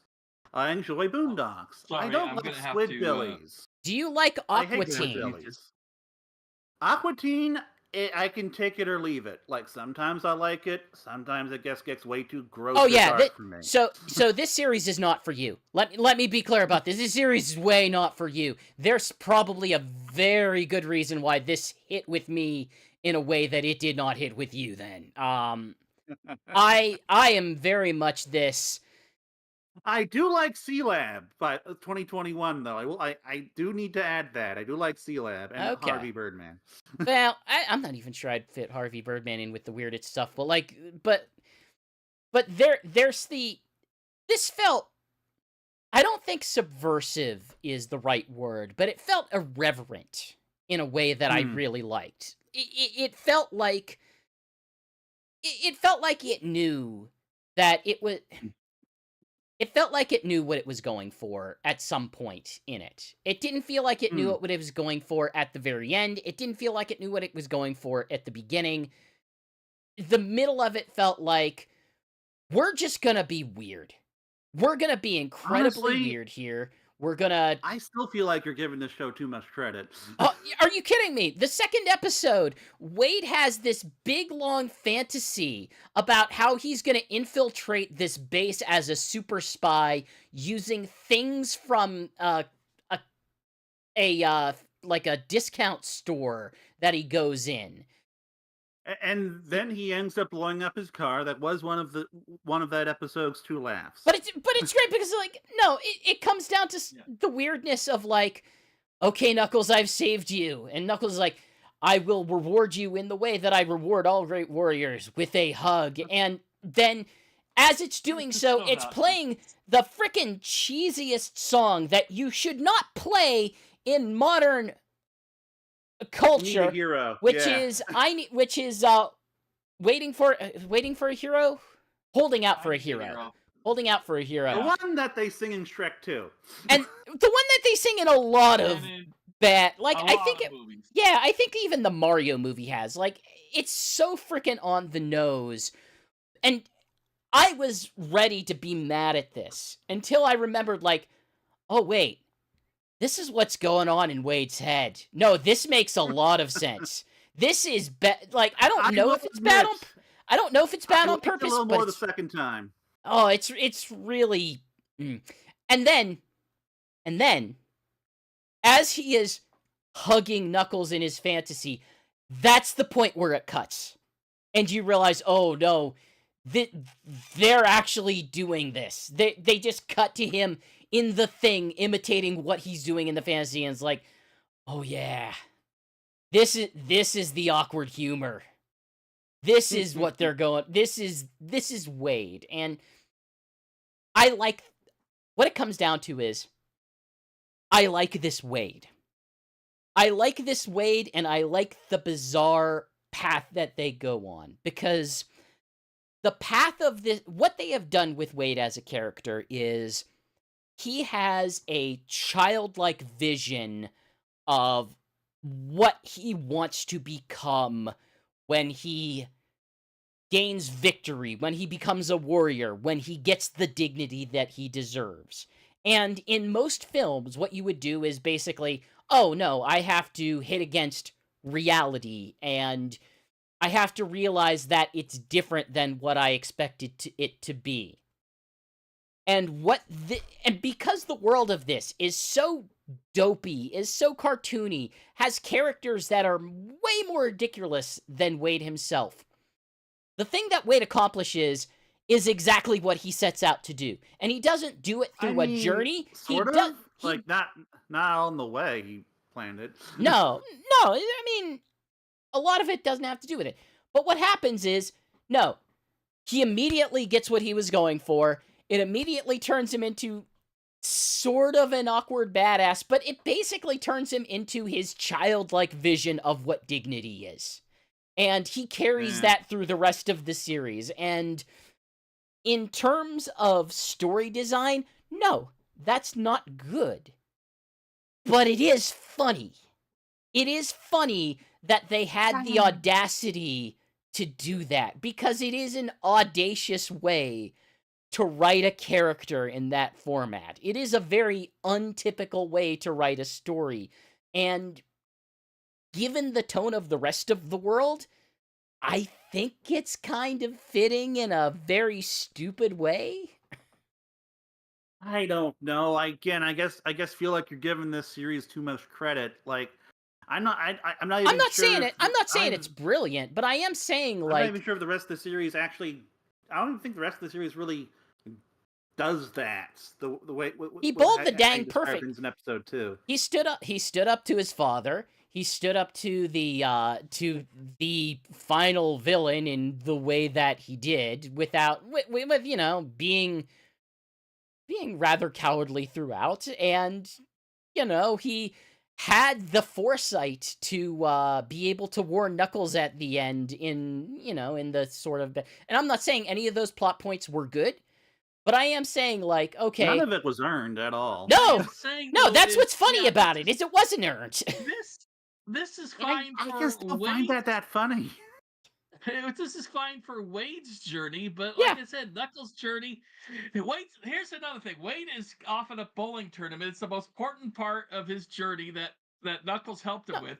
Knuckles is at a bar eating bread instead of being there Like, with to not- support him. Shigs, Look. not just any bread, challah. Look, And look. it is very good, and he was right to do that. Like I said, he conveniently was able to order at a random Vegas bar. like I said, yes, you are correct. And if you are going into this series thinking that, like, this is and very understandably thinking, like, well, this is the Sonic series about the Sonic characters, and it's Knuckles is the name, then Knuckles is the character. No, this series doesn't care about Knuckles. You're just I'm not saying you have to like it, and I'm very specifically saying that no, if that is your criticism, that is a valid criticism. But what I am saying is, you gotta to watch this series, you have to let go of that. Like, going into the series, you have to accept that it's not going to be about that. You don't have to like it, you just have to accept it.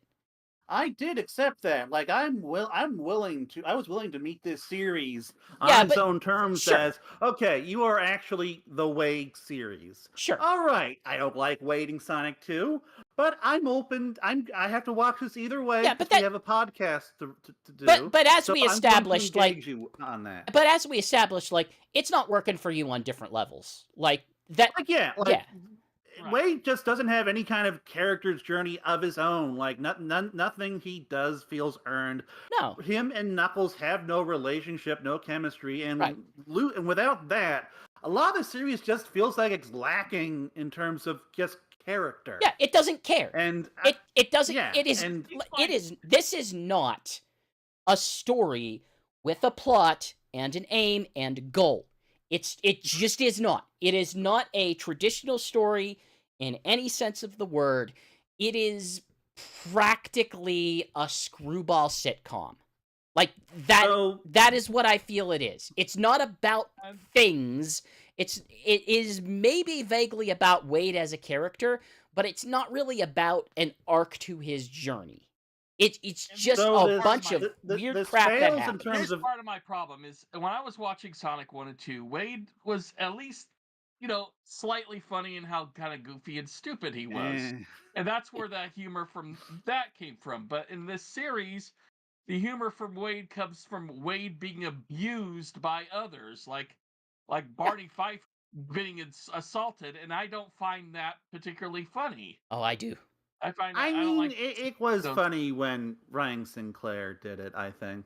yeah, Oh, but not with the when his sister stabs him with a fork and anything. The only parts I found funny was the old like taking camera and tropes and kind of poking fun at that. Like before the duel, when they get out about 30 yards from each other and they're trying to trash talk and they can't hear each other. Because of course that's something they do in movies, or somehow they're able to softly speak and hear each other. oh, And the part where they're yeah. facing each other down One with the bowling trophy in front of their face and trying to trash talk again, but they got that bowling trophy trying to. Oh, So I I really want cannot. to talk about Shoot. about Jack Sinclair, but first I just need to get this out of my brain. So where this show fails is that its characters just aren't engaging. It's only occasionally funny. Disagree. It mostly Especially the just gun completely agents. The gun fails when it agents comes to any were kind of. complete fodder. I don't agree on Mostly any of because those parts. Okay, it mostly just. you can say so. Stop, Okay, stop. go ahead. Stop. Okay, now I'm going to start over because I lost my train of thought. Okay, it's only occasionally funny. The characters aren't very engaging, and and when it comes to any kind of emotionality, it fails most of the time. But Jack Sinclair, I really grew on me, which I was not expecting. There, okay. I guess he really helps make sense. The only thing I disagree with is the characters are very engaging. The characters demand they are not always well realized, sometimes to humorous ends, but they are very engaging. They demand you engage with them. When I mean engaging, I guess mean I found them to be enjoyable in some capacity. Oh, well, that's something different than engaging. That's completely different from engaging. Yeah, no, these characters demand that you engage with them. The other characters, but that's about it. But Jack is Sinclair is amazing. He's cartoony, and I shouldn't like him, but as I was sitting through my rewatch, I was just like, you know what? I'm actually really enjoying this performance. He has a teacup in his bowling ball, which no, that's not Jack Sinclair. That's not Jack Sinclair. That's his father. Jack Sinclair is the bounty hunter, his former best friend. Yeah. Jack Sinclair I like the father better than Jack Sinclair. Jack Sinclair he is not a complex character. He is a complicated character, but he is not a complex character. And I am trying to find the exact quote in which he introduces himself. I am scanning Doesn't through. he quote something? No, he. I hate that we have talked so much because it has drowned out the words of a very important character. I am an acclaimed writer of historical fiction. I'm a man who knows his way around a vegetable garden. But at my core, I'm someone who uses his keen instinct to hunt the world's most dangerous animal, man. And it is said with absolute unwavering conviction from an actor who can sell that. He does. And then he comes back. He does And then he comes back. Sorry. Crazy, unprompted things that there's no dwelling on them. It just moves from thing to thing to thing as other people have to react to his nonsense, and it's great. And so of course episode 4 is when he comes back, and that episode has a couple of good gags in it. But in addition to the rock opera, when Wade inexplicably manages to break out of his cage that Jack has him in, you've alluded to this already. They essentially have a duel on bikes. And he has this whole story about the swords that he's taking out. And I don't know, it's just it's over the top, it's cartoony, it's stupid, but it did make me chuckle, and so I do need to give it credit. He's just he gets me in a way that, say, Jim Carrey doesn't, in terms of cartoony, stupid people. Jim Carrey has no dignity. This is a character who is built on, no, everything I'm going to say something very stupid, but I'm going to say it with so much confidence and dignity that you're just going to have to buy it. So, moving on to the final two episodes, Knuckles really does just kind of exit the series in the second half to an extent. As Shigs already alluded to, he's not even around for during the bowling tournament. And like from episode one, episode one, you think, oh, he's gonna like be Wake's bowling partner, right? But no, he's just off at the bar eating challah. But like the next character that is at least kind of interesting to watch is Pistol Pete, Wake's dad, who's played by the illustrious Carrie Ellis from Princess Bride. It's kind of funny that they say his accent is fake when I'm like 90% sure he is actually British. At the very least, he has that accent in Princess Bride. I don't know. But that dude's just decked out in like just full Union Jack attire. I mean, I think it's a pretty good joke because how else how does he, a man like that, then basically have an entire family in the US without, maybe being a US citizen or something? Yeah, and like I would think that Wake's mom would only marry a Jewish dad. Like the reason why she's, of course, so she cares about whether or not Knuckles has a Jewish mother is because for Orthodox Jews, which I am not, the Judaism is passed down through the mother's side of the family. But so like it's less important for them. But I would still think that she would marry a Jewish guy. But I don't know. But Shiga says he's from like some place called Slaw or something. I don't know. But like I don't know, he's kind of fun. But I was afraid as I was watching it, I was afraid that they were going to do this whole thing where it's like, oh, he's not actually so bad or he's misunderstood because he still has like all of the mixed CDs that Wade has been sent him over the years. Turns out, no, he is actually an asshole. That was another place where it kind of went against some of my expectations. Like I actually bought into some of the things that they were doing. I was like, oh, actually, okay, we are going to have that kind of more sentimental because you would expect in a story like that, like you would expect it to go south. And it eventually does go south, but they really do sell, hey, this is a resolution for him here. Well, if I'm going to be honest, it's because they basically lied to you. Like, sure, there's no reason why he should have those CDs unless he actually cared about Wade. And so, like, that whole thing just, like, completely lies to you so that like you'll believe him until the twist comes near the end of the episode. Either that or Wade's just really good at selecting music. Yeah, it could be that, I guess. But like then of course the end of the episode turns out, oh no, he's actually working for the bad guys for money, and he suggested that they kidnap Wake's family. But like Carrie Ellis is at least fun in the role. Like he's still pretty he's shallow, a good heel, but he's fun. So yeah, he's a good heel. And it's just weird seeing him again because I haven't seen him in anything aside from Princess Bride, which I think is almost as old as me. Like I think it was. I gotta say though, he's aged well. He looks good for his age. Yeah, like like he has aged well. He's still pretty handsome. But like and then like for the then like Knuckles has to like help Wade rescue his family, and we get another decent enough action scene involving the Agent Willoughby and Agent Kid Cootie, I forget his real name. And then like during the bowling tournament, the buyer, the actual big bad guy, finally shows up, and it is just the most anticlimactic thing ever. Oh, sure is. Like, it's so obvious to me that the Hound is just phoning this whole thing in for the quick paycheck.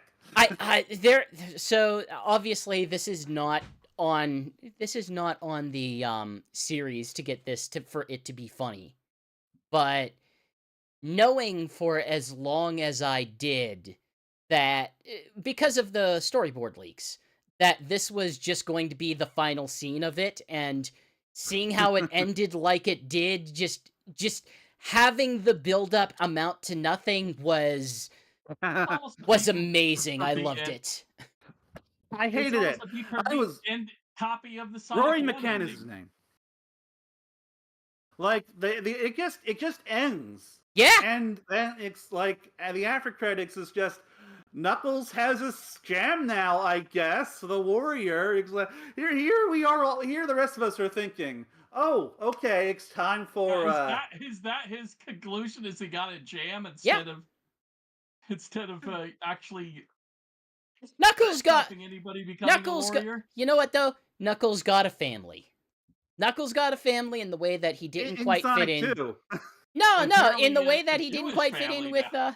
like the beginning of this series was like, well, he didn't Yeah, so quite fit in. that's a question that's left unanswered. Does he go back to with Sonic and them, or does he Well, stay they with basically Wade's waved Jewish that whole family? they basically waved that whole thing off, and are all like, well, Knuckles has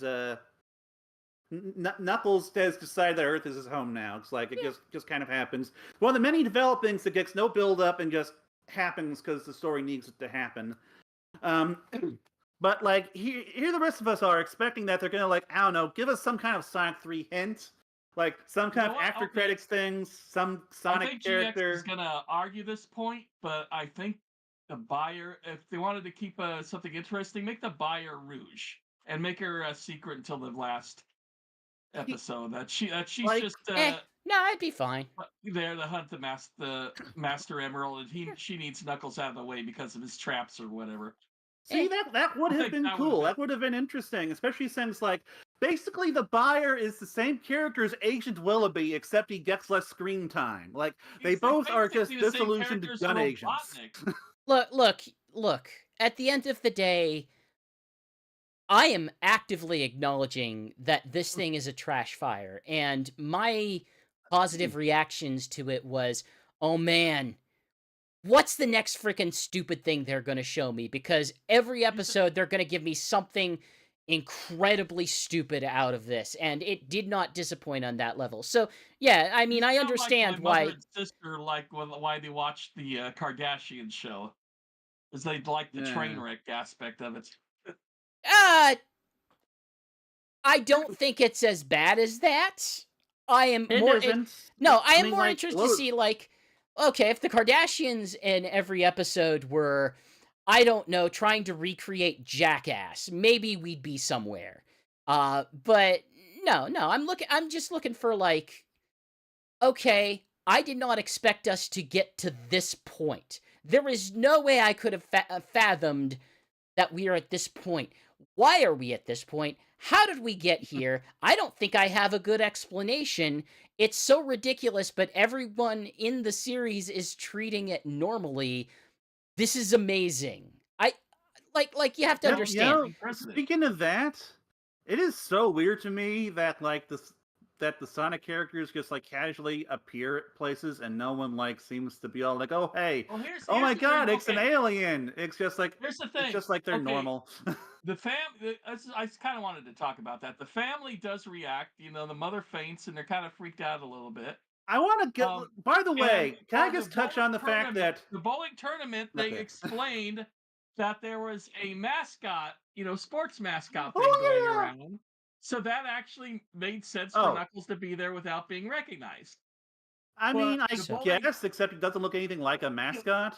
Can Yeah, I I guess. But, can I provide a counterpoint? but at the bowling, hold on. But at the bowling, area.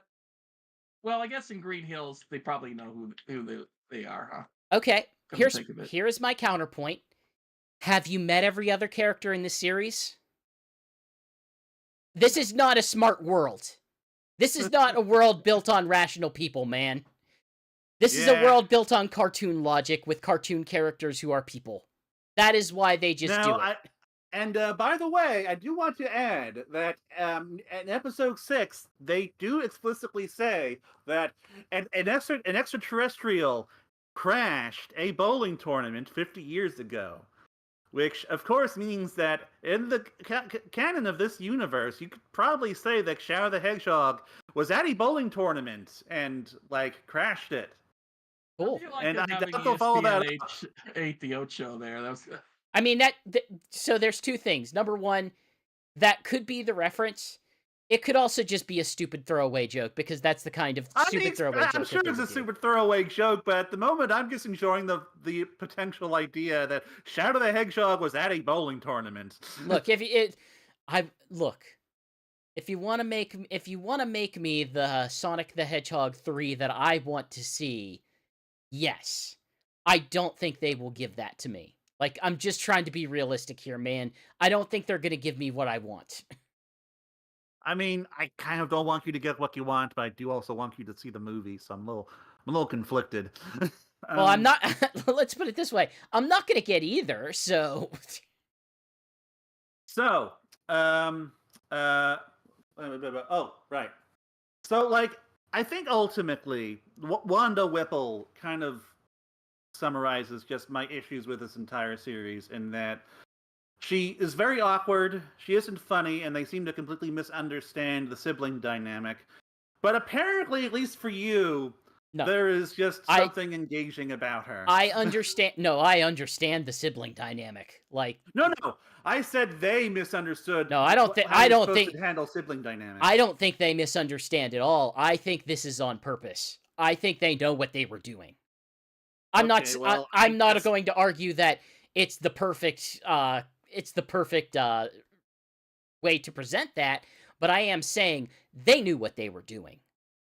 Like, ultimately, for a character like that, like, I think you need to have them be, like, different from the character that they are going to be, but also contrasting against. But also, not just a worse version of that character. But also, at what point in this story do they follow a more traditional narrative structure? Like, I mean, you got a point, but, like, the problem is it just wasn't. It was just very painful to watch. Sure. In any case, I don't think I'm actually adding anything. Like I said, I think I think the separation here is I'm just a bigger fan of, nonsense, cringe, awkward humor than either of you two are. My version of the camp is everything is on fire.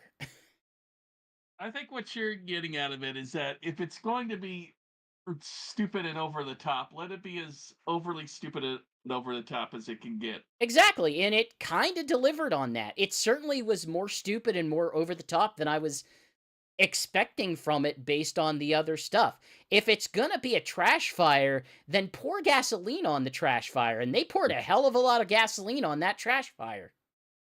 I still think you're giving it too much, giving them too much credit by saying that they meant for it to be this absurd and stupid. There are parts. There are parts that it did. There are parts that I am reading into the situation of it, but it doesn't have to be intentional for it to be funny. It's just yeah, I guess you're right. Yeah, like there are definitely parts where they knew exactly what they were doing. Episode 4. They know what they were doing, including the Girl Scout repeatedly throughout the series. They knew what they were doing. The character of Jack, they knew what they were doing.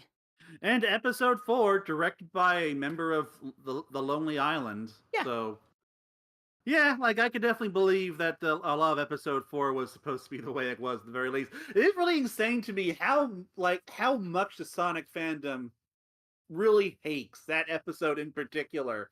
4? And, like, this is how I know that. We're kind of in agreement that even though a lot of people hate that episode, we like it just because that's where I got out of it, where you got out of the series, where if it's gonna be that ridiculous, go ahead and go all out. Yeah, burn it all to the ground.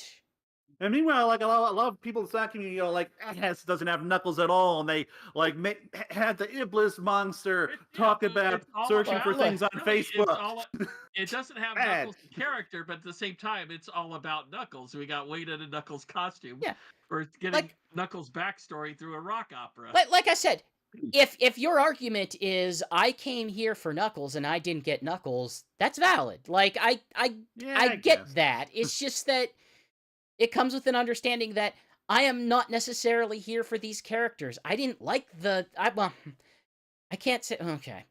I do not like You the don't have to other correct yourself. I do not like the it's very easy for me to just say I don't like them. I don't know, maybe I do not have a very positive view of the other two movies.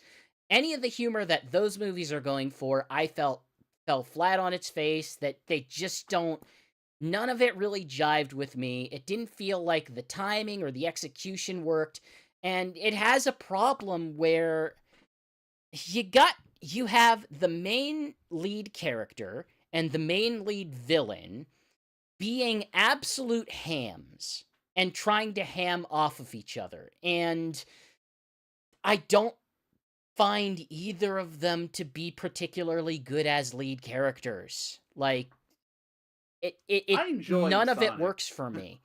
The problem is, and I always forget his name every time I hear it. The voice actor for Sonic in the movies, Ben Schwartz. Ben Schwartz. Thank you. Ben Schwartz only has one character. He has only ever had one character, and that character is the slightly obnoxious, self-obsessed, but generally speaking, well-meaning and awkward, hyper energetic guy. And he doesn't have that much range.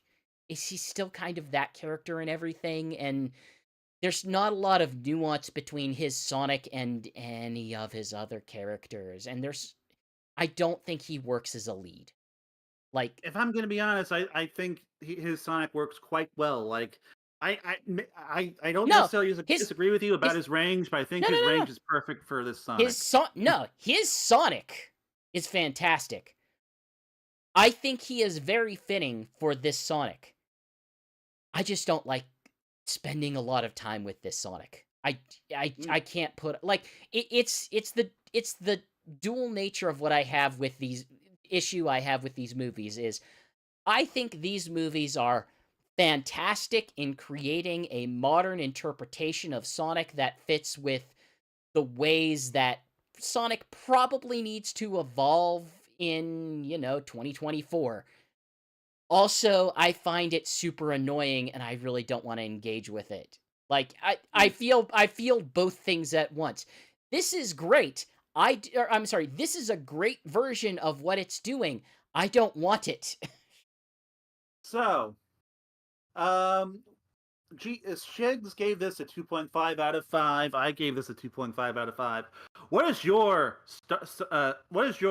Sonic Stadium rating out of 5 red star rings? I would I'm giving it out of 5.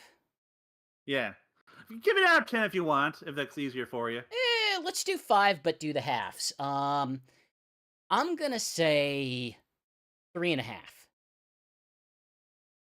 Okay. Like so like I gave 2.5. Shigs gave it 2.5. You give it a 3.5. Like I'm like So, listen, I'm gonna sit here and tell you that I absolutely love Xavier Renegade Angel. I'm not gonna tell you that you should watch it. I actually don't. I've seen some of that. I like some of it. I don't like some of it. It depends. Listen, like I said, I like Xavier Renegade Angel. I'm not gonna sit here and tell you you should watch Xavier Renegade Angel. I know when something is specifically for me. All right, everyone. If you like the Knuckles series, watch Xavier Renegade Angel. It's a lot harder to do that now than I looked at the DVD prices on that. They've gone to like $100. I am very happy I have a copy. mean, I'm pretty sure they're all on YouTube illegally. Probably. Wouldn't surprise me. Or legally. Adult Swim does some weird stuff. But speak on streaming episodes. I got some news that just leaked. So I was just complaining about the Disney Plus menu being overwhelming with now Hulu content.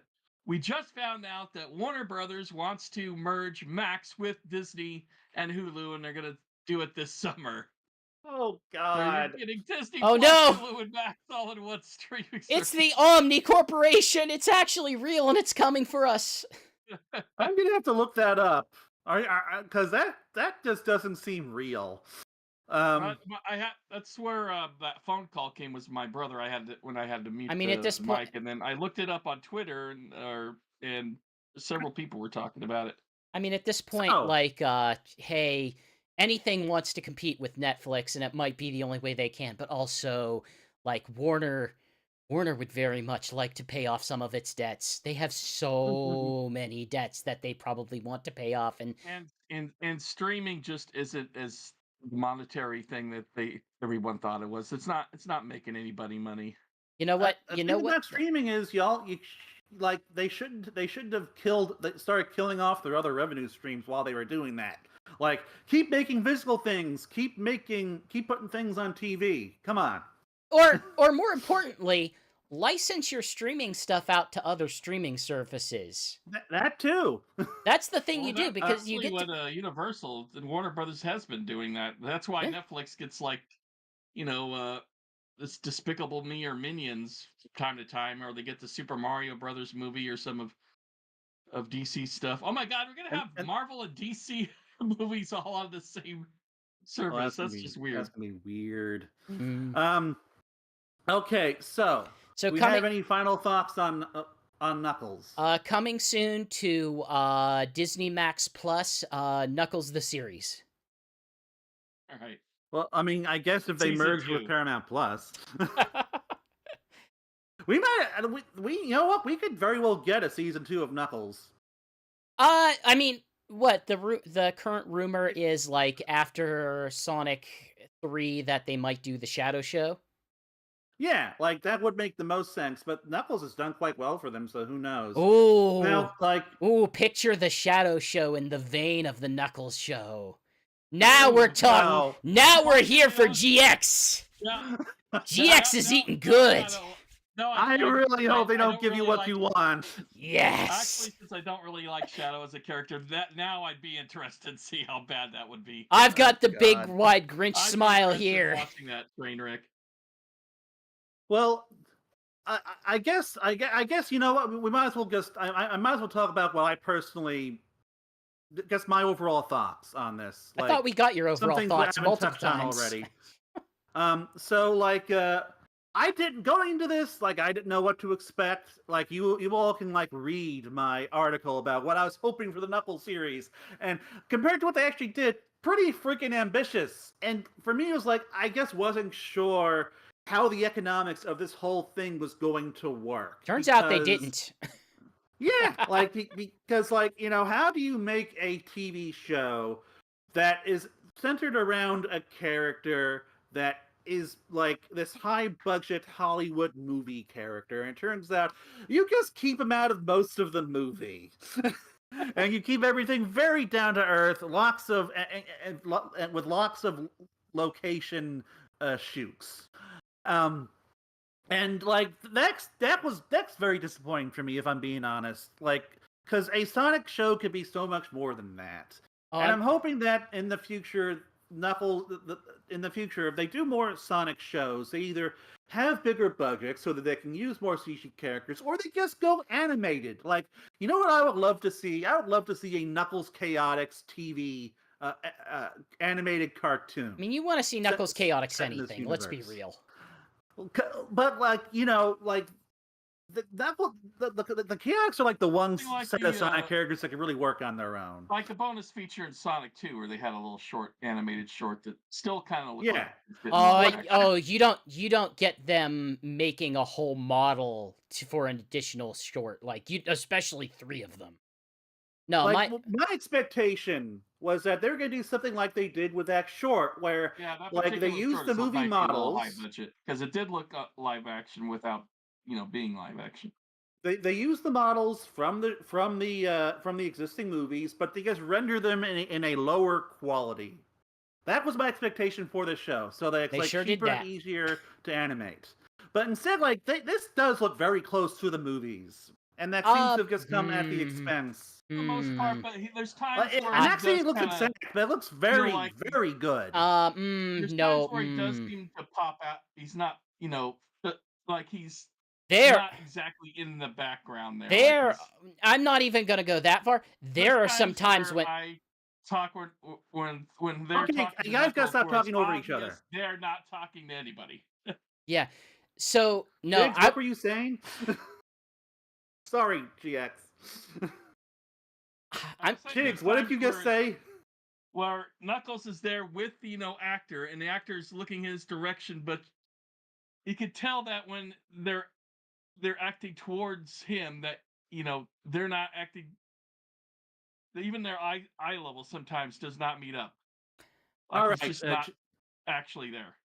all right, GX, you were saying. I'm going to go a step further, and I would say at many points in the series, the lighting on Knuckles was bad. The rendering was not good. Yeah, I think that's why it felt that way for me. That the Huh. lighting wasn't hitting him the way it was hitting the other actors. Yeah, there's I mean, I some thought bad Knuckles looked visuals. great. Like at the very least, for for any kind of TV special effects, Knuckles Sure. looked amazing. Sure. I mean, if you were And going for something cheap, then yes. But if you are going for what they've previously established that character to look like you gotta have your character models well lit, and they did not. like I was not like I was not expecting something on the level of the movies, and they got a lot closer than I was expecting. I'll okay. Sure. Like if you guys compare Knuckles to other similar productions, he looks damn good. Okay. Um, Say so. Yeah, you know what? Actually, if you want to see a really good CG thing for a streaming service that looks as good as the movie Ted. Ted actually oh looks yeah, I've shockingly been to well watch done. that. But so like yeah, so I kind of figured that they were just gonna make the CG characters look a lot worse, and like and save budget on that so that they could do the sorts of things that they do in the movies, but they did not, and I'm hoping that they just figure out a way around that in the future, or just go full animated. Okay. Here's my pitch. I have a pitch for you guys. Yes. So there is a second season to this. It's still Knuckles and Wade. Oh god. However, instead of having, there is no CG in it.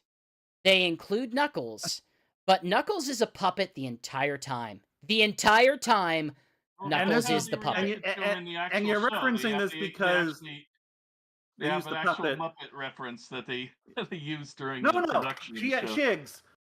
They usually, how they usually have standees for the characters in the movies. For the show, they did an actual Knuckles puppet. Yes, that's what I'm saying. That's what they actually did. No, I thought you were referring to the Ken Penders. Sorry, No. mustache dad puppet. I'm calling it the Ken Penders. No. They puppet. actually had that Muppet on set, during production. They just CGI'd Yes, that. that's how you get. When they said that, I even made a point, on the X or Twitter to say, "Hey, release the Muppet cut." Yes, please. The Muppet cut of that. Yes, please. Alternatively, why don't you just put Wade in Knuckles costume? Or get a small human, or even just a mid-sized human, like 5 feet, and put him in a Knuckles costume and have him hang out with Wade and have him be the Knuckles the whole time. Okay, Idris Elba in a Knuckles costume and have him walk on his knees. But I am still 100% on board with have Knuckles as a puppet in the next thing. Fill the whole thing. Have it be about Knuckles. Have Knuckles be it in the whole time. But we're watching frickin' Fraggle Rock with Sonic characters. Ultimately, I am just happy that this gave Knuckles some time in the spotlight. I'm happy this gave us an excuse to do a whole week of Knuckles stuff, because I am Nuckles87. I'm the big Knuckles person here. So, that makes me very happy. Your hands are so big. Like, I've been meaning to talk to you about it. Yeah, and my knuckles are sharp. Okay, so those are my final thoughts so far as I'm concerned. What about y'all? Do you have anything else to say? I like a good trash fire. This was a fantastic trash fire, and I am still not sold on the idea of watching a third Sonic movie, and it's going. Please. No, look, man, you can't peer. I'm begging you. 2024 is the year of GX not doing things that he doesn't want to do. Like it. It's the last time I will ask you to What? watch one of these You're not films. doing your job? Is that what? No, first off, no, it isn't. We both know it isn't. You're freaking lying through your teeth. It is not the last time you'll ask me. I'm serious. We will find someone else if they make Sonic 4. No, I just no. want to complete the trilogy No. with you. No. Look, they have to have a darn good trailer, and they have to have a darn good version of Shadow that someone like me can appreciate. But they've made two of these movies, and I've had a very mediocre time that with the first two movies. It's like, why would I bother with the third? Like, why? Just tell me why. Because your friends would like to talk about it with you. That's why. We want to talk about it with you. And you're on a Sonic podcast. I'm sorry. We're not that good friends. We're not friends. Don't ask friends to go see a Shadow movie. So is that your final thoughts? My final thoughts are: have fun in December. I'm gonna keep asking. Shigs, what about you? I'd still see Sonic 3, twice over than Mufasa. I mean your final thoughts on Knuckles, not Sonic 3. Like I said, it's the character's journey just doesn't work for Knuckles. It works okay for Wade, but Knuckles is pretty much exactly where he was at the start. He kind of trained one person without actually training him, and he's still going to be restless and everything if he ever gets back home to his family. And what's the whole thing with him being grounded was completely ignored. Yep. The entire thing. He just left. This series does not care about anything that happens before or after at any point. Yeah, like Wade's bounty, it doesn't matter. Although that was just purely for the buyer, I guess. All right. Make Keanu Reeves a puppet. Do it. That's how you get me to see this movie. You are asking the impossible, GX. I frequently ask for the impossible. In any case, so that was our Knuckles series discussion. So we will be back in a few weeks.